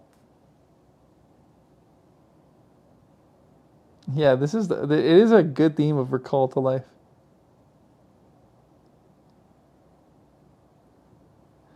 Dickens really did that to his wife? That's actually pretty sad.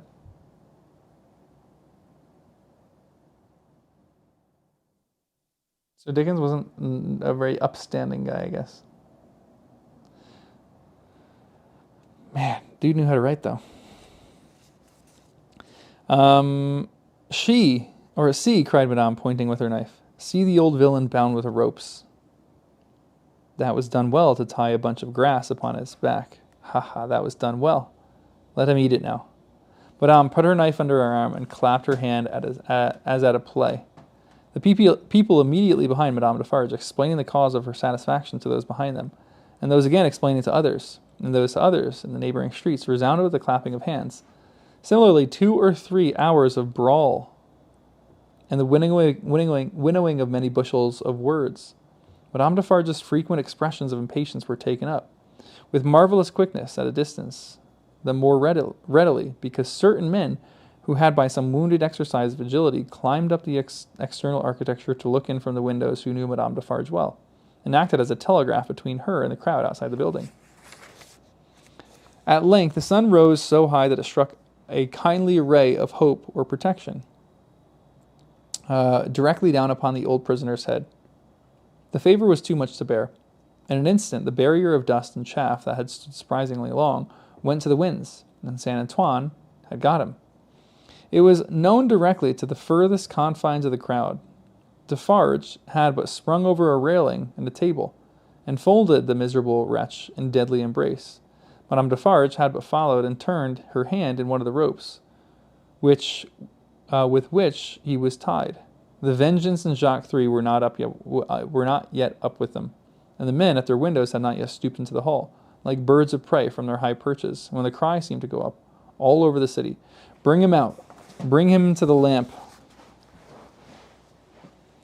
Down and up, the head foremost on the steps of the building, now on his knees, now on his feet, now on his back, dragged and struck at and stifled by the bunches of grass and straw that were thrust into his face by hundreds of hands, torn, bruised, panting, bleeding, yet always entreating and beseeching for mercy, now full of vehement agony of action, with a small clear space about him, as the people drew one another back so that they might see.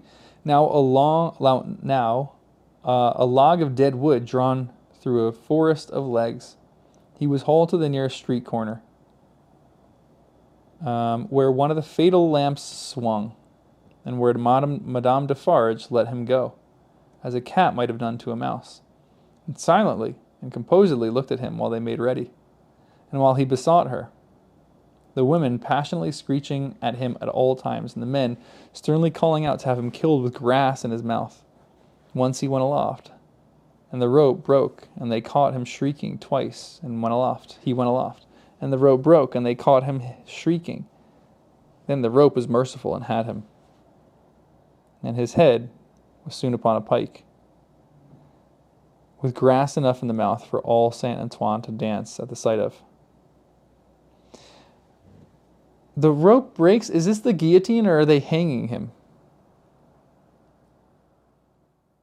Once he went aloft, and the rope broke, and they caught him shrieking. Twice he went aloft, and the rope broke, and they caught him shrieking. And the rope was merciful and had him. So they're hanging him. So they don't have the guillotine yet. Interesting. So that they hang him, they cut his head off, and they stick it on a pike. Interesting. So they're just hanging at the stage. Nor was this the end of the day's bad work, for Saint Antoine so shouted and danced his angry blood up, that it boiled again, on hearing when the day closed that a son-in-law of the dispatched, another of the people's enemy and insulters, were coming into Paris under the guard of 500 strong, and cavalry alone. Saint Antoine wrote his crimes on flaring sheets of paper, seized him, would have torn him out of the breasts of an army to bear Foulon company, set his head and heart on pikes, and carried the 3 spoils of the day in wolf procession through the streets. Not before dark did the men and women come back to the children wailing and breadless. Then the miserable bakers' shops were beset by long files of them, patiently waiting to buy bread.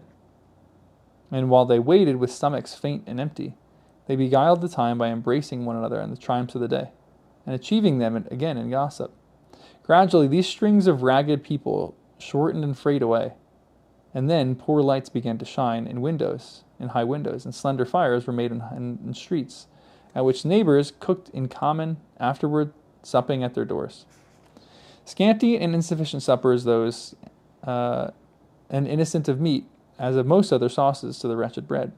Yet human fellowship infused some nourishment into the flinty viands, and struck some sparks of cheerfulness out of them. Fathers and mothers who had their full share in the worst of the day played gently with their meager children and lovers, and with such a world around them before, loved and hoped. It was almost morning when Defarge's wine shop parted with its last knot of customers, and Messrs. Defarge said to Madame his wife, in husky tones, while fastening the door, "At last it has come, my dear." "Eh well," returned Madame, "almost." Saint Antoine slept. The Defarges slept. Even the Vengeance slept with her starved grocer, and the drum was at rest. The drum was the only voice in Saint Antoine that blood and hurry had not changed. The Vengeance, as custodian of the drum, could have wakened him up, and had the same speech out of him as before the Bastille fell, or old Falloon was seized. Not so with the hoarse tones of the men and women in Saint Antoine's bosom. Dang! Ooh, tension is rising! France is starting to light on fire.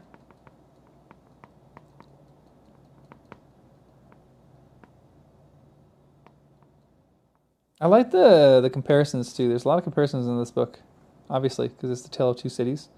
But you have the innocents and you have the uninnocent.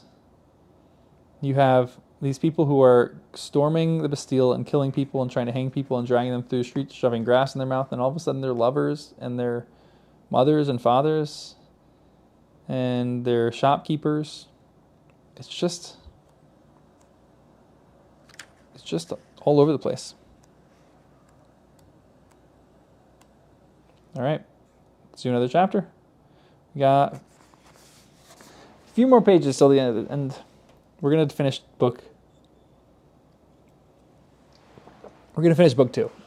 Hopefully, my camera lasts. Let me check my battery real quick. Yeah.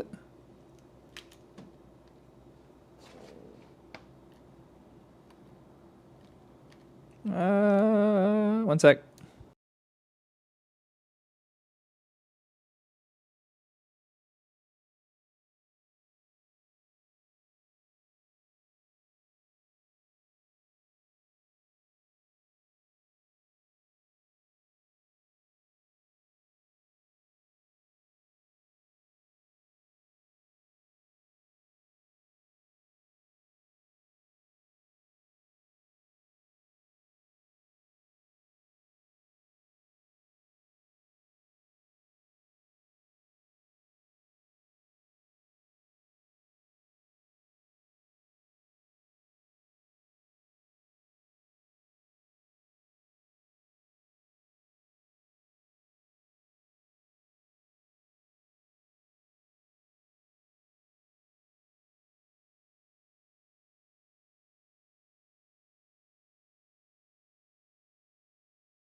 I think we're back.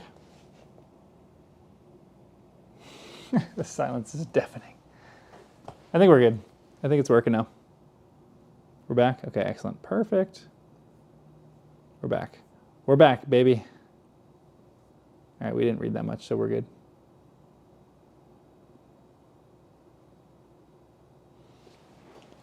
Alrighty, here we go.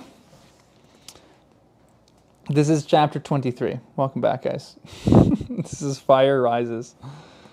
There was a change in the village where the fountain fell, and where the mender of the roads went forth daily to hammer out the stones on the highway with such morsels of bread as might serve for patches to hold his poor ignorant soul and his poor reduced body together. The prison on the crag was not so dominant as of yore. There were soldiers to guard it, but not many. There were officers to guard the soldiers, but not one of them knew what his men would do beyond this, that it would probably not be what he was ordered. Far and wide lay a ruined country, yielding nothing but desolation. Every green leaf, every blade of grass and blade of grain was as shriveled and poor as the miserable people. Everything was bowed down, dejected, oppressed, and broken. Habitations, fences, domesticated animals, men, women, children, and the soil that bore them, all worn out. Monseigneur, often a most worthy individual gentleman, was a national blessing.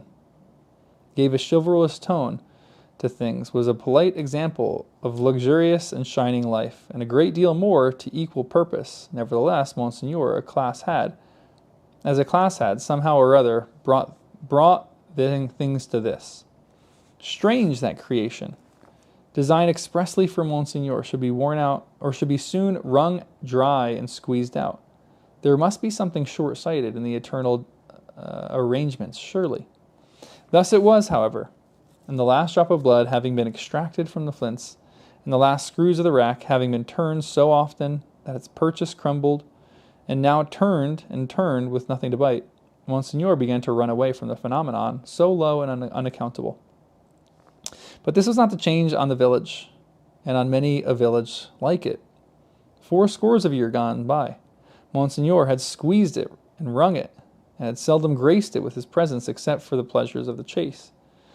Now found in hunting the people, now found in hunting the beasts, for whose preservation Monseigneur made edifying spaces of barbarous and barren wilderness.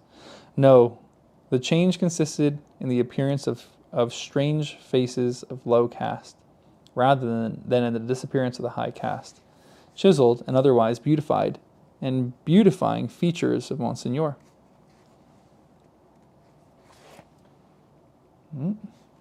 Yeah, was he a great guy? I don't know about that.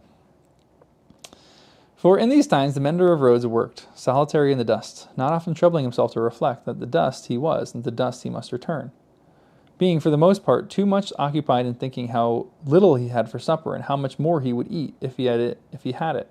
In these times he raised his eyes from his lonely labor, and viewed the prospect he would see some rough figure approaching on the foot, the like of which was once a rarity in these parts, but was now a frequent presence. As it advanced, the mender of roads would discern without surprise that it was a shaggy-haired man, of almost barbarian aspect, tall in wooden shoes, that were clumsy even to the eyes of the mender of the roads. Grim, rough, swart, steeped in the mud and dust of many highways, dank with marshy moisture around of many low grounds, sprinkled with thorns and leaves and moss of many byways through wood.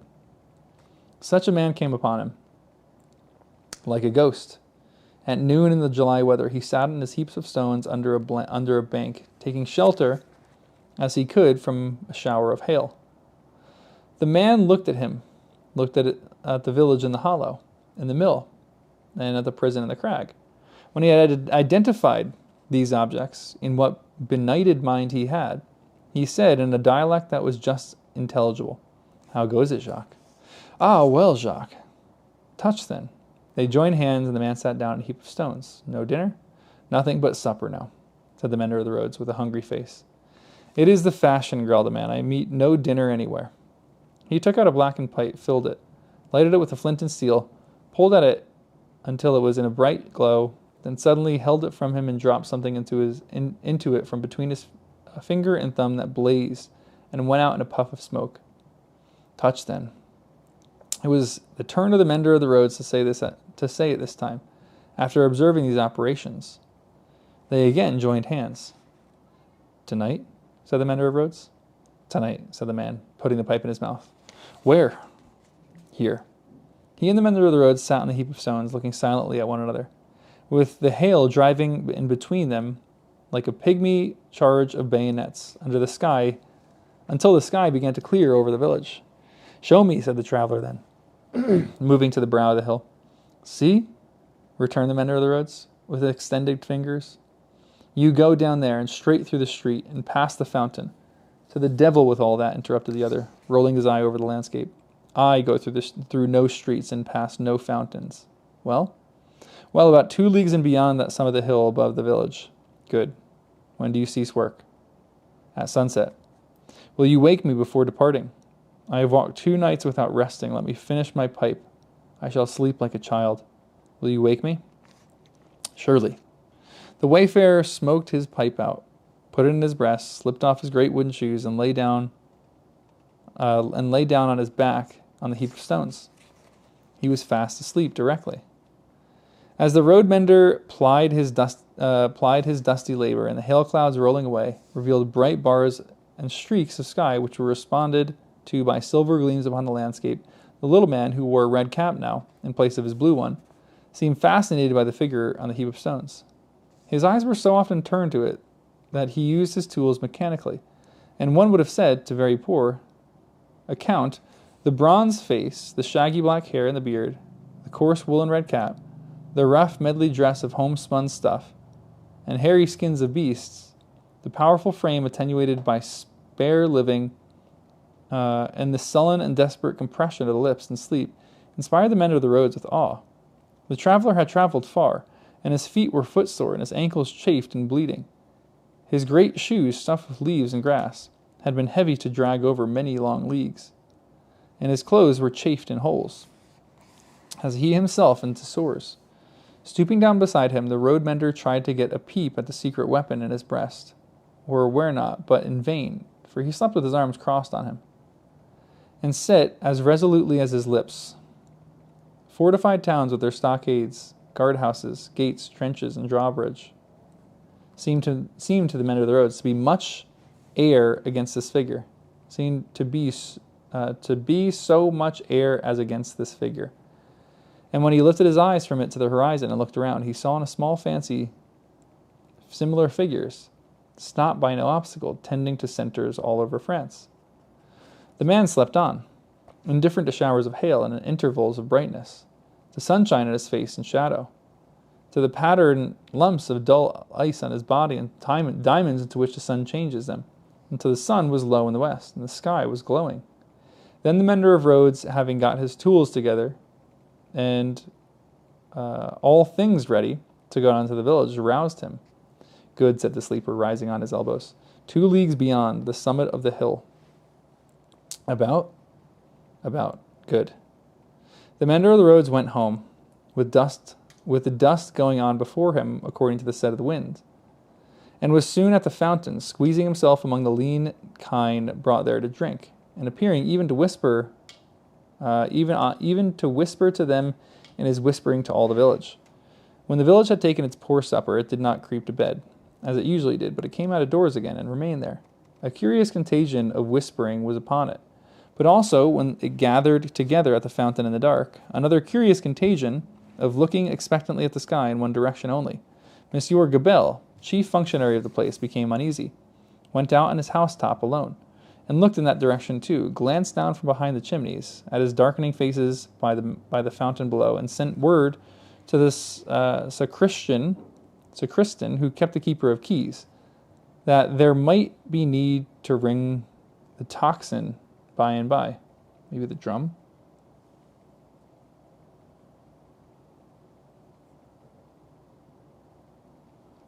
Pride Rock after Scar takes over. Honestly, it feels like that. It's a good analogy. The night deepened. The trees environed the old chateau, keeping its solitary state, apart, moving and rising wind, as though they threatened the pile of building, massive and dark upon the gloom. Up the 2 terrace flights of steps, the rain ran wildly, and beat at the great door like a swift messenger, rousing those within. Uneasy rushes of wind went through the hall, among the old spears and knives, and passed, lamenting, up the stairs, and shook the curtains of the bed where the last Marquis had slept. East, west, north, and south, through the wood, 4 heavy treading, unkempt figures crushed the high grass and cracked the branches, striding on cautiously to come together in the courtyard. 4 lights broke out there, and moved away in different directions, and all was black again. But not for long. Presently the chateau began to make itself strangely visible by some light of its own, as if there were a growing luminous, then a flickering streak played behind the architecture of the front.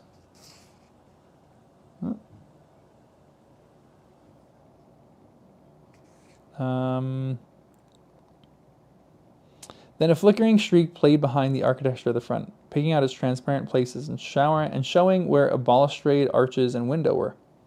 Then it soared higher and grew broader and brighter. Soon from a score of great windows flames burst forth, and the stone faces awakened, stared out of the fire. A faint murmur arose about the house of the few people who were left there, and there was a saddling of horses and riding away. There was spurring and splashing through the darkness, and the bridle was drawn in the space by the village fountain.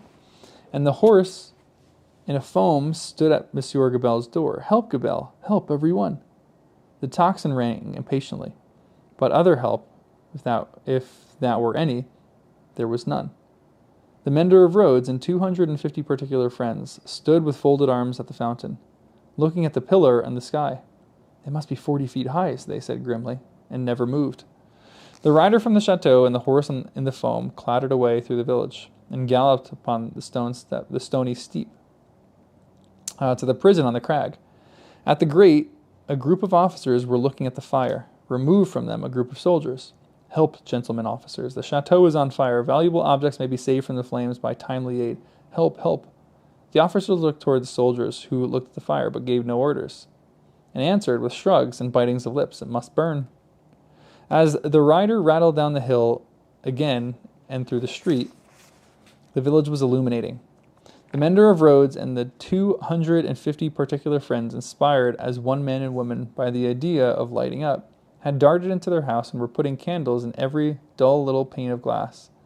The general scarcity of everything occasioned candles to be borrowed, in a rather peremptory manner of Monsieur Gabelle. And in a moment of reluctance and hesitation on the functionary's part, the mender of roads, once so submissive to authority, had remarked that carriages were good to make bonfires with, and that post horses would roast. The chateau was left to itself to flame and burn. In the roaring and raging of the conflagration, a red-hot wind, driving straight from the infernal regions, seemed to be blowing the edifice away. With the rising and falling of the blaze, the stone faces showed as if they were in torment. When great masses of stone and timber fell, the faces with the 2 dints in the nose became obscured. Anon struggled out of the smoke again, as if it were 2 faces of the cruel Marquis, burning at the stake and contending with the fire.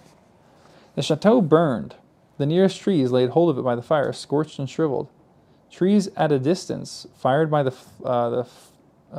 4 fierce figures, begirt the blazing edifice with a new forest of smoke.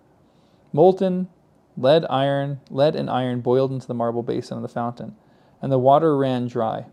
The extinguisher tops of the towers vanished like ice before the heat, and trickled down into the rugged wells of flame.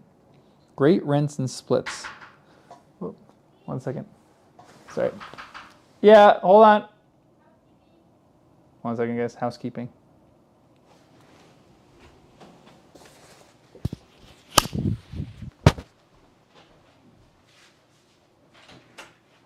Hey, how are you? Do you need me to do that? No, it's okay. Thank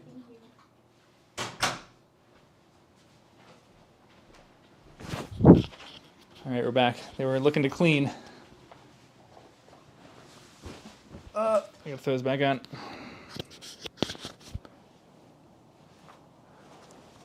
All right, we're back. Where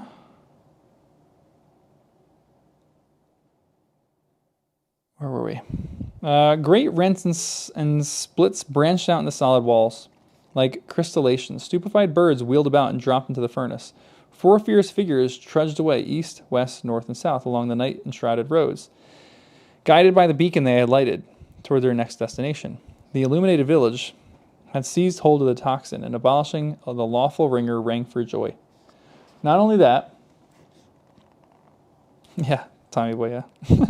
But the village light-headed with famine, fire, and bell ringing, and bethinking itself that Monsieur Gabelle had to do with the collection of rent and taxes, though it was but a small installment of taxes, and no rent at all, that Gabelle had got in those latter days, became impatient for an interview with him, and surrounding his house summoned him to come forth for a personal conference.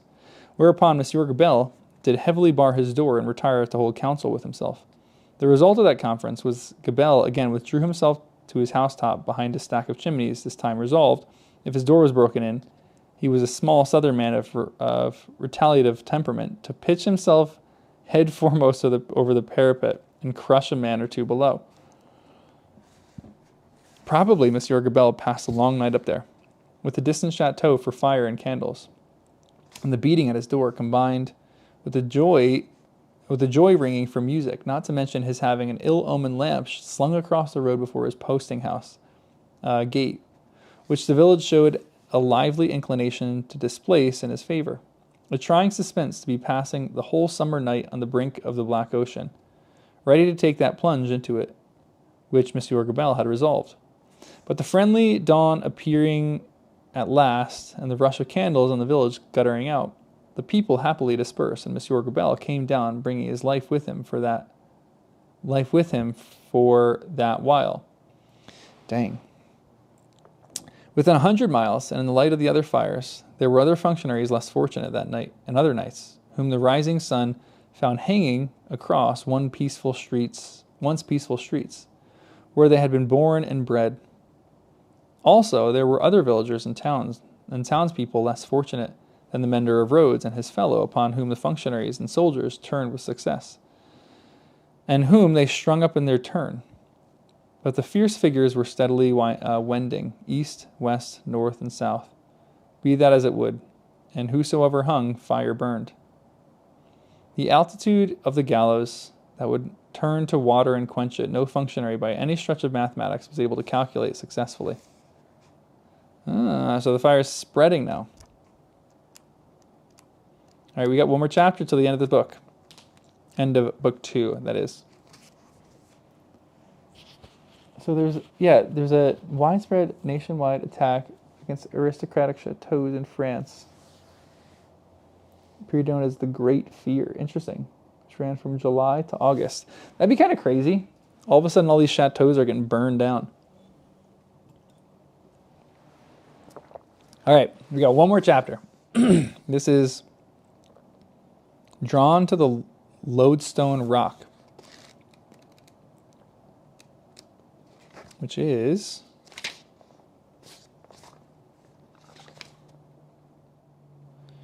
such rocks attracted ships magnetically. The storm-tossed mariner in the old story who was shipwrecked in this manner is either a Gib from the Arabian Nights or the hero Robert Paltock's novel Peter Wilkins, to which Dickens refers to in chapter 21 of Martin Chuzzlewit. What a name. All right, this is chapter 24. In such risings of fire and risings of sea, the firm earth shaken by the rushes of an angry ocean, which had now no ebb, but was always on the flow, higher and higher, to the terror and wonder of the beholders on the shore. 3 years of tempest were consumed. 3 more birthdays of little Lucy had been woven by the golden thread into that peaceful tissue of her life at home. Many a night and many a day in it had its inmates listen to the echoes in that corner, with hearts that failed them when they heard the thronging feet. For the footsteps had become to their mind as footsteps of people, tumultuous under a red flag, and with their country declared in danger, charged into wild beasts by terrible enchantments long persisted in. Monseigneur, as a class, had disassociated himself from the phenomena of not being appreciated, of his being so little wanted in France as to incur considerable danger of receiving his dismissal from it and this life together. Like the fabled rustic who raised the devil with infinite pains, and was so terrified at the sight of him that he could ask the enemy no question, but immediately fled, so Monseigneur, after boldly reading the Lord's Prayer backward for a great number of years, and performing many other potent spells for compelling the evil one, no sooner beheld him in his terrors than he took up his noble heels. The shining bullseye of the court was gone, or it would have been the mark for a hurricane of national bullets. It had never been a good eye to see with, and long had the mote in it of Lucifer's pride. Sardanapalus' luxury, and Mole's blindness. But it had dropped out and was gone. The court, from that exclusive inner circle to its outermost ring, rotten rings of intrigue, corruption, and dissimulation, was altogether gone. Royalty was gone, and had been besieged in its palace and suspended when the last tidings came over. The August of the year 1792, and was come, and Monseigneur was by this time scattered far and wide. As was natural, the headquarter at the great gathering place of Monseigneur in London was Tellson's Bank. Spirits are supposed to haunt the place where bodies most resorted, and Monseigneur, without a guinea, haunted the spot where his guineas used to be. Moreover, it was the spot to which such French intelligence was most to be relied upon. Came quickest, again. Tellson's was a munificent house, and extended great liberality to old customers who had fallen from their high estate. Again, those nobles who had seen the coming storm in this time and anticipated plunder or confiscation had made provident remittances to Tellson's, were always to be heard of there by their needy brethren, to which it must be added that every newcomer to France reported himself and his tidings at Tellson's almost as a matter of course. For such variety of reasons, Tellson's was at that time, as to French intelligence, a kind of high exchange, and this was so well known to the public, and the inquiries made there were in consequence so numerous that Tellson's sometimes wrote the latest news out in a line or so and posted about the bank of the windows for all who ran through the Temple bar to read. On a steaming, misty afternoon, Mr. Lorry sat at his desk, and Charles Darnay stood leaning on it, talking with him in low voice. The potential den, once set out apart for interviews with the House, was now at the News Exchange, and was so filled to overflowing, it was within half an hour or so of the time of closing. But although you are the youngest man that ever lived, said Charles Darnay rather hesitatingly, I must still suggest to you. I understand that I am too old, said Mr. Lorry. Unsettled weather, a long journey, uncertain means of travel, a disorganized country, a city that may not even be safe for you. My dear Charles, said Mr. Lorry with cheerful confidence, you touch some of the reasons for my going, not for my staying away. It is safe enough for me. Nobody will care to interfere with an old fellow of hard upon fourscore, when there were so many people there, much better worth interfering with. As it to being a disorganized city. If it were not a disorganized city, there would be no occasion to send somebody from our house here to our house there, who knows the city and the business of old, and it is in Tellson's confidence. This is so dumb. This is annoyingly dumb that he's going to go. Come on. Jarvis? If I were not prepared to submit myself a few inconveniences for the sake of Tellson's after all these years, who ought to be? I wish I were going myself, said Charles Darnay, somewhat restlessly, and like one thinking aloud. Indeed, you are a pretty fellow to object and advise, exclaimed Mr. Lorry. You wish you were going yourself? And you a Frenchman born? You are a wise counselor. My dear Mr. Lorry, it is because I am a Frenchman born that the thought, though I did not mean to utter it here, however, has passed through my mind often. One cannot help thinking, having had some sympathy for the miserable people and abandoning something to them. He spoke here in his former thoughtful manner, that one might be listened to, and might have the power to persuade some restraint. Only last night after you had left us when I was talking to Lucy. When were you talking to Lucy? Mr. Lorry repeated. Yes. I wonder you are not ashamed to mention the name of Lucy, wishing you were going to France at this time of day. However, I am not going, said Charles Darnay with a smile. It is more to the purpose that you say you are. And I am, in plain reality. The truth is, my dear Charles, Mr. Lorry glanced at the distant house and lowered his voice, you can have no conception of the difficulty with which business is transacted, and of the peril in which our books and papers are yonder involved. Over yonder are involved. The Lord above knows what compromising consequences would be to the number of people. If some of our documents were seized or destroyed, and they might be at any time, for who can say that Paris is not set afire today or sacked tomorrow? Now a judicious selection from these with the least possible delay, and the burying of them, or otherwise getting them out of harm's way, is within the power, without loss of precious time, or of scarcely anyone but myself. If anyone, and I shall hang back when Tellson's knows this, and say this, Tellson's, whose bread I have eaten in these 60 years, because I am little stiff about the joints. Why, I am a boy, sir, to half a dozen old codgers here. Just an old school bank. How I admire the gallantry of your youthful spirit, Mr. Lorry. Tut, nonsense, sir.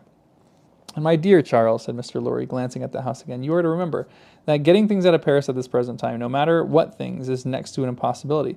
Papers and precious matters were this very day brought to us here. I speak in strict confidence. It is not business to whisper it, even to you, by the strangest bearers you can imagine. Every one whom had its head hanging by a single hair as he passed the barriers. At another time, our parcels would come and go, as easily as in business like old England, but now everything is stopped. And do you really go tonight? I really go tonight, for the case has become too pressing to admit of delay. And do you take none with you? All sorts of people have been promised to me, or have been proposed to me, but I will have nothing to say of them. I intend to take Jerry. Jerry has been my bodyguard on Sunday nights for the long time past, and I am used to him. Nobody will suspect Jerry of being anything but an English bulldog, or of having any design in his head but to fly at anybody who touches his master. I don't know, Willie, come on. I think you think too highly of Jerry. I must say again that I heartily admire your gallantry and your youthfulness. I must say again, nonsense, nonsense. When I have executed this little commission, I shall perhaps accept Tellson's proposal to retire and live at my ease. Time enough, then, to think about growing old. This dialogue had taken place at Mr. Lorry's usual desk, with Monseigneur swarming within a yard or two of it, boastful of what he would do to avenge himself on the rascal people before long. It was too much the way of Monseigneur under his reverses as a refugee, and it was too much the way of the native British orthodoxy to talk of this terrible revolution, as if it were one of the only harvests ever known under the skies that had not been sown, as if nothing had ever been done or omitted to be done, and had led to it, as if observers of the wretched millions in France, and of the misused and perverted resources that should have made them prosperous, had not seen it inevitably coming years before, and had not, in plain words, recorded what they saw. Such vaporing, combined with the extravagant plots of Monseigneur for the restoration of a state of things, had utterly exhausted itself and worn out heaven and earth as well as itself, was hard to be endured without some remonstrance by any sane man who knew the truth. And it was such vaporing all about his ears, like a troublesome confusion of blood in his own head, added to a latent uneasiness in his mind, which had already made Charles Darnay restless, and which still kept him so. Among the talkers was Stryver, of the King's Bench Bar, far on his way to state promotion, and therefore loud on the theme, broaching to Monseigneur for his devices for blowing the people up and exterminating them from the face of the earth, and doing without them, and for accomplishing many similar objects akin to their nature in the abolition of eagles by sprinkling salt on the tails of the race. Him Darnay heard with a particular feeling of objection, and Darnay stood divided between going away, that he might hear no more, and remaining to interpose his words, when the thing that was to be went on to shape itself out. The house approached Mr. Lorry, and laying a soiled, unopened letter before him, asked if he had yet discovered any traces of the person to whom it was addressed. The house laid the letter down, close to Darnay, and he saw the direction. the more quickly because it was his own right name. The address, turned into English, ran, very pressing, to Monseigneur, heretofore the Marquis Saint Evremond of France, confided to the cares of Messieurs, I'm guessing, Tellsons and Co., bankers, London, England. On the marriage morning, Dr. Manette had made it his one urgent and express request to Charles Darnay that the secret of his name should be, unless he, the doctor, dissolved that obligation, kept inviolate between them. Nobody else knew it to be his name. His own wife had no suspicion of the fact. Mr. Lorry could have none. No, said Mr. Lorry in reply to the House. I have referred it, I think, to everybody now here, and no one can tell me where this gentleman is to be found. The hands of the clock verging upon the hours of the closing of the bank, there was a general set of the current of talkers past Mr. Lorry's desk. He held the letter out inquiringly, and Monseigneur looked at it. In the person of this plotting and indignant refugee, and Monseigneur looked at it in the person and plotting of the indignant refugee, and this and that and all had something disparaging to say in French or in English concerning the Marquis, who is not to be found. Nephew, I believe, but in any case the generous successor of the polished Marquis who was murdered, said one. Happy to say I never knew him. A craven who abandoned his post, said another. This Monseigneur has been got out of Paris, legs uppermost and half suffocated, and a load of hay some years ago.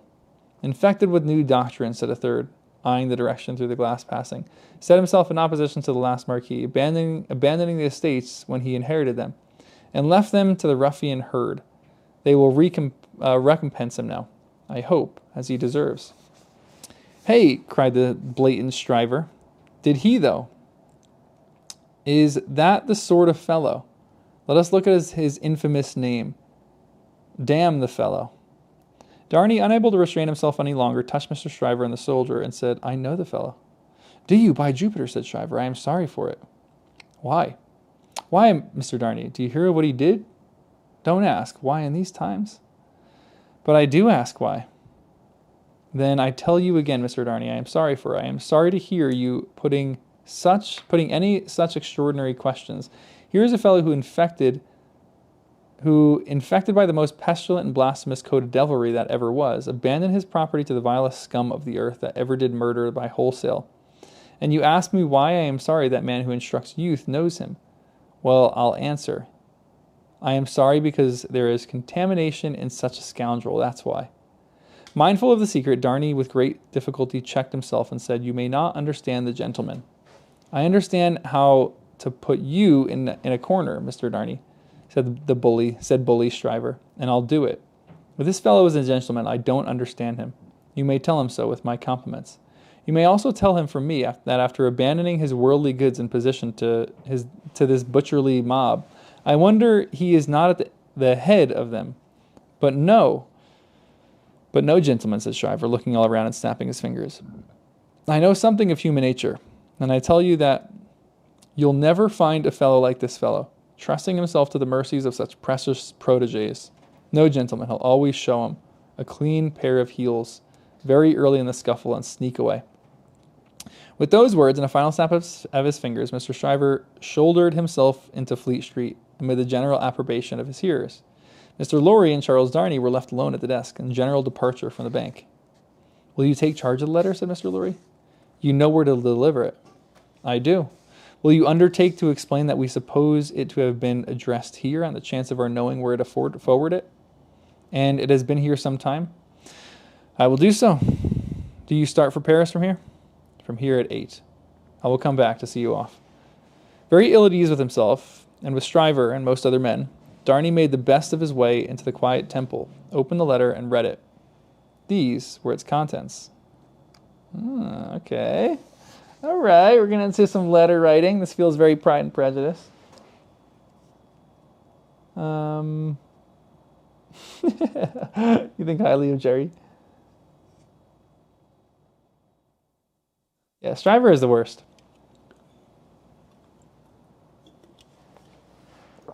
He's the most annoying character in this. Just so pompous, thinks he's so great.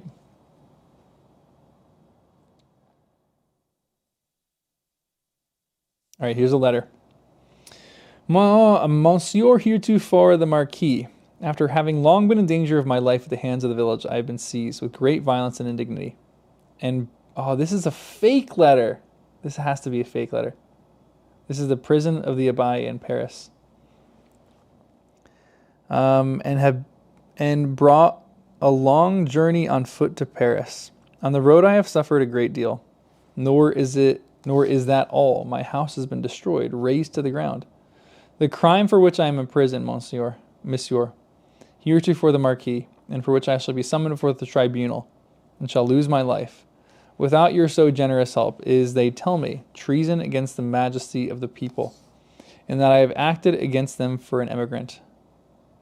It is in vain I represent that I have acted for them, and not against, according to your commands. It is in vain that I represent that, before the sequestration of emigrant property, I had remitted the impost that they had ceased to pay, that I had collected no rent, that I had no recourse to no process. The only response is that I have acted for an immigrant. Where there is an emigrant. Most gracious monsieur, heretofore the Marquis, where is that emigrant? I cry in my sleep, where is he? I demand of heaven that he will not come to deliver me. No, answer. Monsieur, heretofore the Marquis, I send my desolate cry across the sea, hoping it may perhaps reach your ears through the great bank of Tilsons, known at Paris. For the love of heaven, of justice, of generosity, of the honor of your noble name, I supplicate you, monsieur, heretofore the Marquis, to succor and release me. My fault is that I have been true to you. O monsieur, heretofore the Marquis, I pray you be true to me. From this prison here of horror, whence I every hour tend nearer and nearer to destruction, I send you, monsieur, heretofore the Marquis, the assurances of my dolorous and unhappy service. Your afflicted, Gabelle. Come on. The latent uneasiness in Darnay's mind was roused to vigorous life by this letter. The peril of an old servant and a good one, whose only crime was fidelity to himself and his family, stared at him so reproachfully in the face, that as he walked to and fro the temple, considering what to do, he almost hid his face from the passers-by.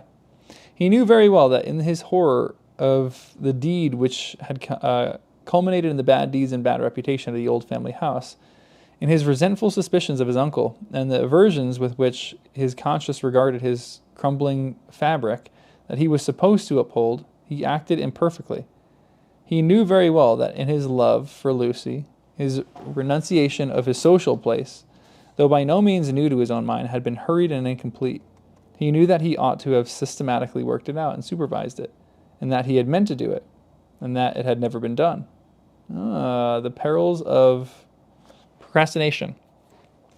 The happiness of his own chosen English home, the necessity of being always actively employed, the swift changes and troubles of the time which had followed on one another so fast, and the events of this week annihilated the immature plans of last week, and the events of the weeks following made all new again.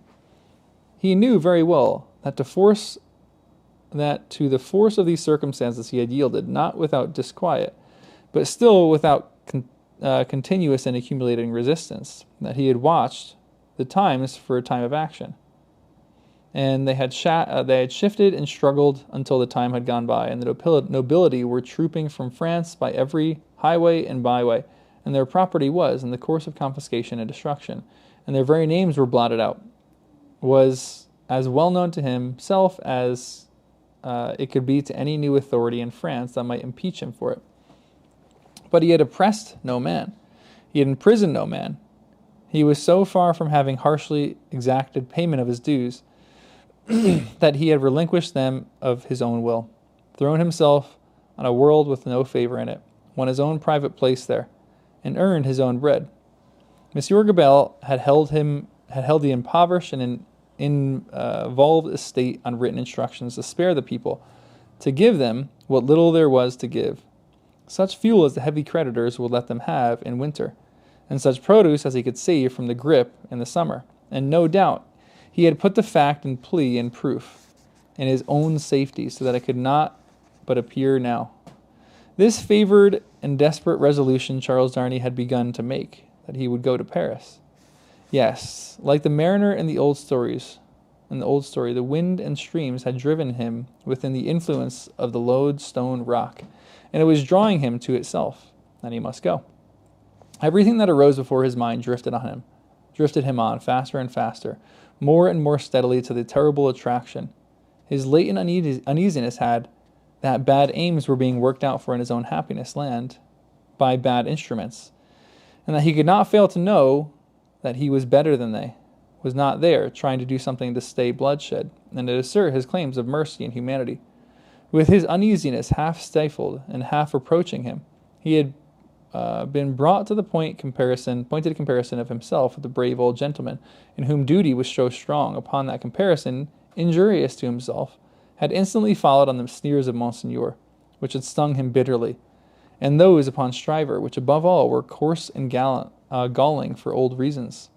Upon those, the followed Gabelle's letters, the appeal of an innocent prisoner, in danger of death to his justice, honor, and good name. His resolution was made. He must go to Paris. Come on, dude. You got a wife and kids. Don't go to Paris. Yes, the lodestone rock was drawing him, and he must sail on until they struck. He knew of no rock. He saw hardly any danger. The intention with which he had done what he had done, even although he had left it incomplete, presented it before him in an aspect that would be gratefully acknowledged in France on his presenting himself to assert it. Then, that glorious vision of doing good, which is often the sanguine mirage of so many good minds, arose before him. And he even saw himself in that illusion with some influence to guide this raging revolution that was running so fearfully wild. This is like delusion. This is crazy that he's actually thinking now, I am going to be able to quell the revolution. Or guide the raging revolution. This guy is trying to guide a wildfire.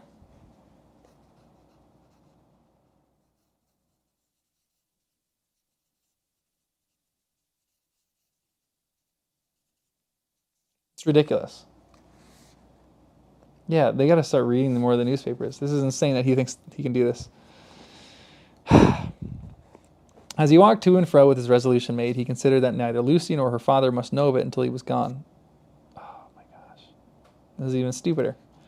Lucy should be spared from the pain of separation, and her father, always reluctant to turn his thoughts toward the dangerous ground of old, should come to the knowledge of the step as a step taken, and not in the balance of suspense and doubt. How much of the incompleteness of a situation was referable to her father, through the painful anxiety to avoid reviving old associations of France in his mind. He did not discuss it with himself, but that circumstance, too, had its influence in its course.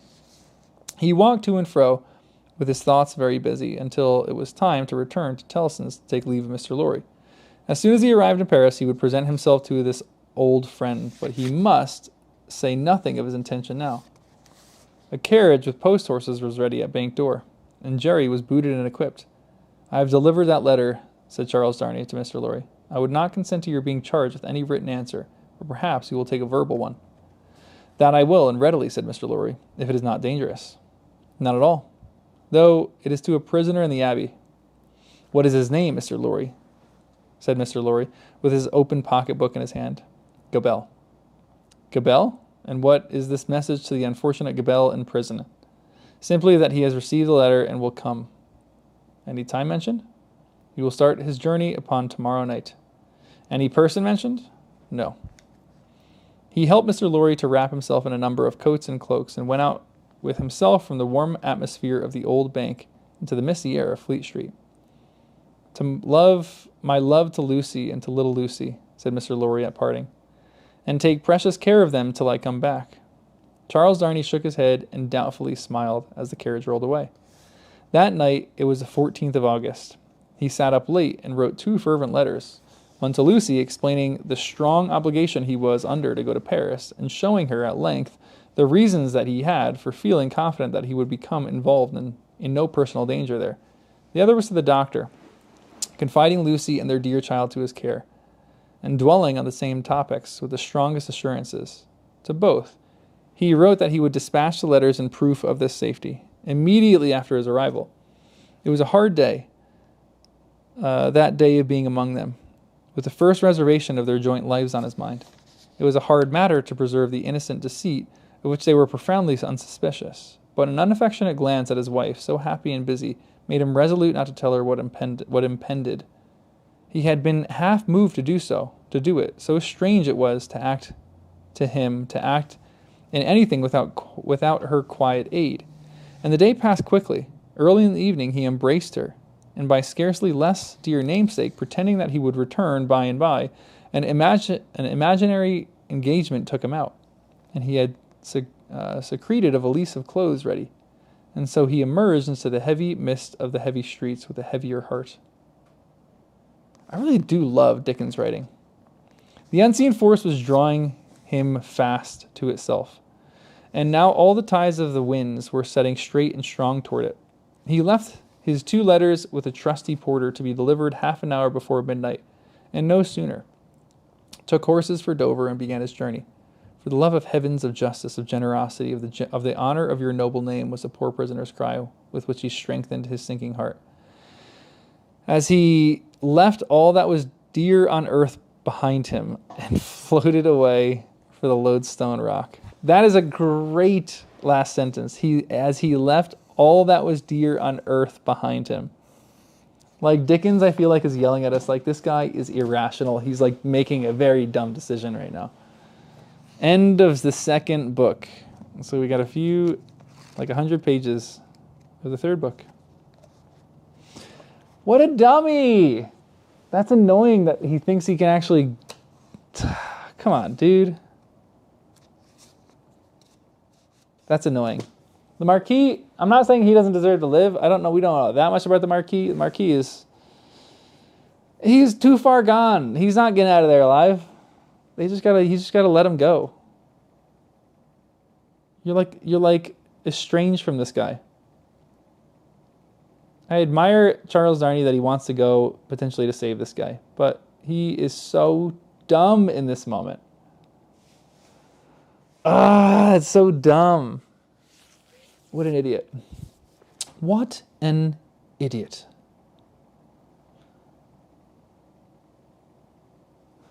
There's allusions to the Greek myths. Well, we're going to read those next few months, so I'm excited for them. The Tale of Two Ladies. Honestly, this really is. The Tale of Two Ladies, The Tale of Two Men, The Tale of Two Cities. It's between Sidney and Stryver, between Sidney and Charles, between Mr. Lorry and... Oh, it's his servant in prison. Okay, interesting. Because I thought the Marquis had died, no? Was I wrong about that?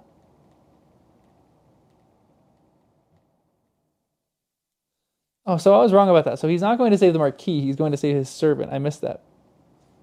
Which I think that's kind of cool then. I'll take it back a little bit. Oh, Gabelle was the servant. Okay, excellent. Thank you. I totally forgot that. Charles is the Marquis now. Yikes. So he's about to get it. So he's going back to save Gabelle. That's not terrible. I actually don't mind that. That makes it a little bit better. But the fact that he's going thinking that he can stem the tide of the revolution is ludicrous. I hope I just wanted to sneak into the country, take Gabelle out.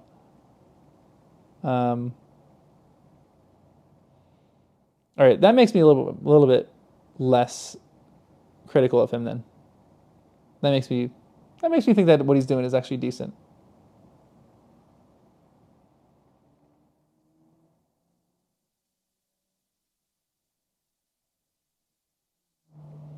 Yeah, the old Marquis is dead. That's right. Yeah, I was thinking that because I didn't quite remember how he died, but I remember I thought he was dead, and so when that letter was written, it kind of threw me through a loop, and I was like, oh, maybe he's alive. That's why I thought it was a fake letter at first. But it still said in this that he thought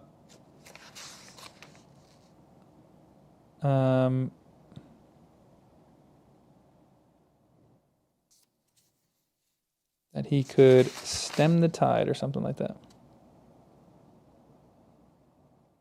Or stop the The wildfire. Where was that line?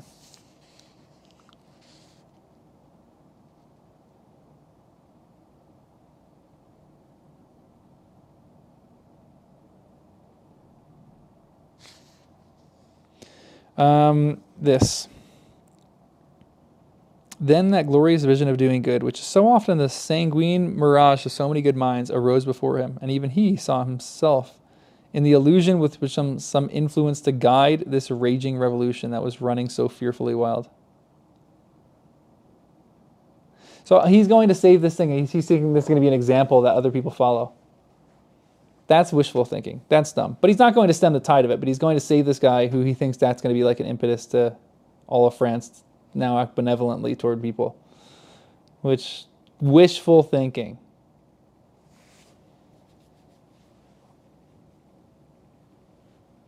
Yeah, he's got to dress like a peasant. But he's not going to be a peasant because he's like well fed probably in England. So he's still going to look the role. Or he's not going to look the role. So not bad that he's doing this, but still not the, maybe, I don't know what else he would do.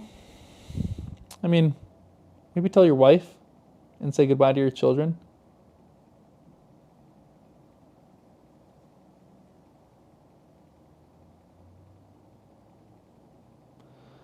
Who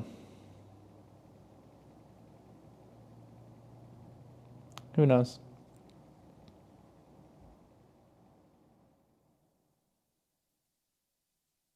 Yeah, Jonathan, I'm kind of with you. I mean, I'm not just saying as a servant, but this dude has a whole full life here. He should probably send someone else. Send a strongly worded letter. Because let's, like, if I'm honest, I still think the Gabelle is going to die. Like, Charles is going to go there, he's going to probably get imprisoned, and then the Gabelle is still going to get beheaded. Like, what does Charles think he's going to do? Because if he himself is the Marquis now and hasn't like really renounced his name, he's going to go before them and say, I've renounced my name. I've renounced being the Marquis. And they're going to go, screw you. Let's behead this dude. Like, it's noble of him and honorable of him to go, but also not at the same time. He's got a wife and family. He's got to, like, you know, that's your priority. I don't know. Lots of thoughts. There may be trouble ahead. Oh, there's going to be some trouble ahead. All right, guys. I'm going to jump off. I'm going to get some more work done. And it's an interesting question. What is his objective, motive? What is he going to be trying to accomplish with this? I don't know.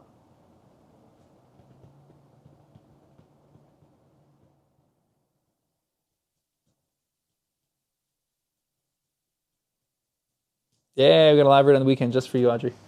All right, guys. I'll see you in the next one. There's a small potential. I don't know if any of you guys are into Game of Thrones, but I might do a live read on that later. I was gonna do Lord of the Rings, but I didn't bring The Hobbit, and I want to start Lord of the Rings, or I want to start The Hobbit when I'm like back and established. So we're gonna start it when I'm back and established. But I might do Game of Thrones later if I have time. I'm gonna try to get some work done for this channel, but I'll let you guys know. So we'll see. And also, there's NBA basketball going on, and I'm a big San Antonio Spurs fan, so I got to watch that game later, which is at 9, so that's not going to interfere with anything. So, go Spurs. I'm a big Spurs fan. Anyway, I'll see you guys later. I'll see you guys in the next one, which won't be for a week. I probably won't be able to do one till late Sunday night. Probably not even Sunday night. Probably the next Monday. Maybe. It depends. So, I'll let you guys know. When's the next first time live read of A Tale of Two Cities? When's the next first time live read? Yeah, probably late Monday. I'm guessing it'll be Monday or Tuesday maybe. Ooh, Kings fan. Yikes. You hit some rough times. I mean, the Spurs were in rough times before, but like, being a Kings fan is a really rough time. Good luck. I know, now is when the real action's about to start. Now we're in like the thick of it. I still don't know how Jerry Cruncher is going to come into play here. Jerry Cruncher with his grave digging. How is that applicable to the plot of the novel? I feel like there's just going to be a gravedigger in every one of Dickens' novels that might not necessarily have anything to do with the novel. He just likes putting gravediggers in there. I don't know. All right, guys. I'm jumping off. I will see you guys in the next one, which won't be for a week. So we'll see you guys later.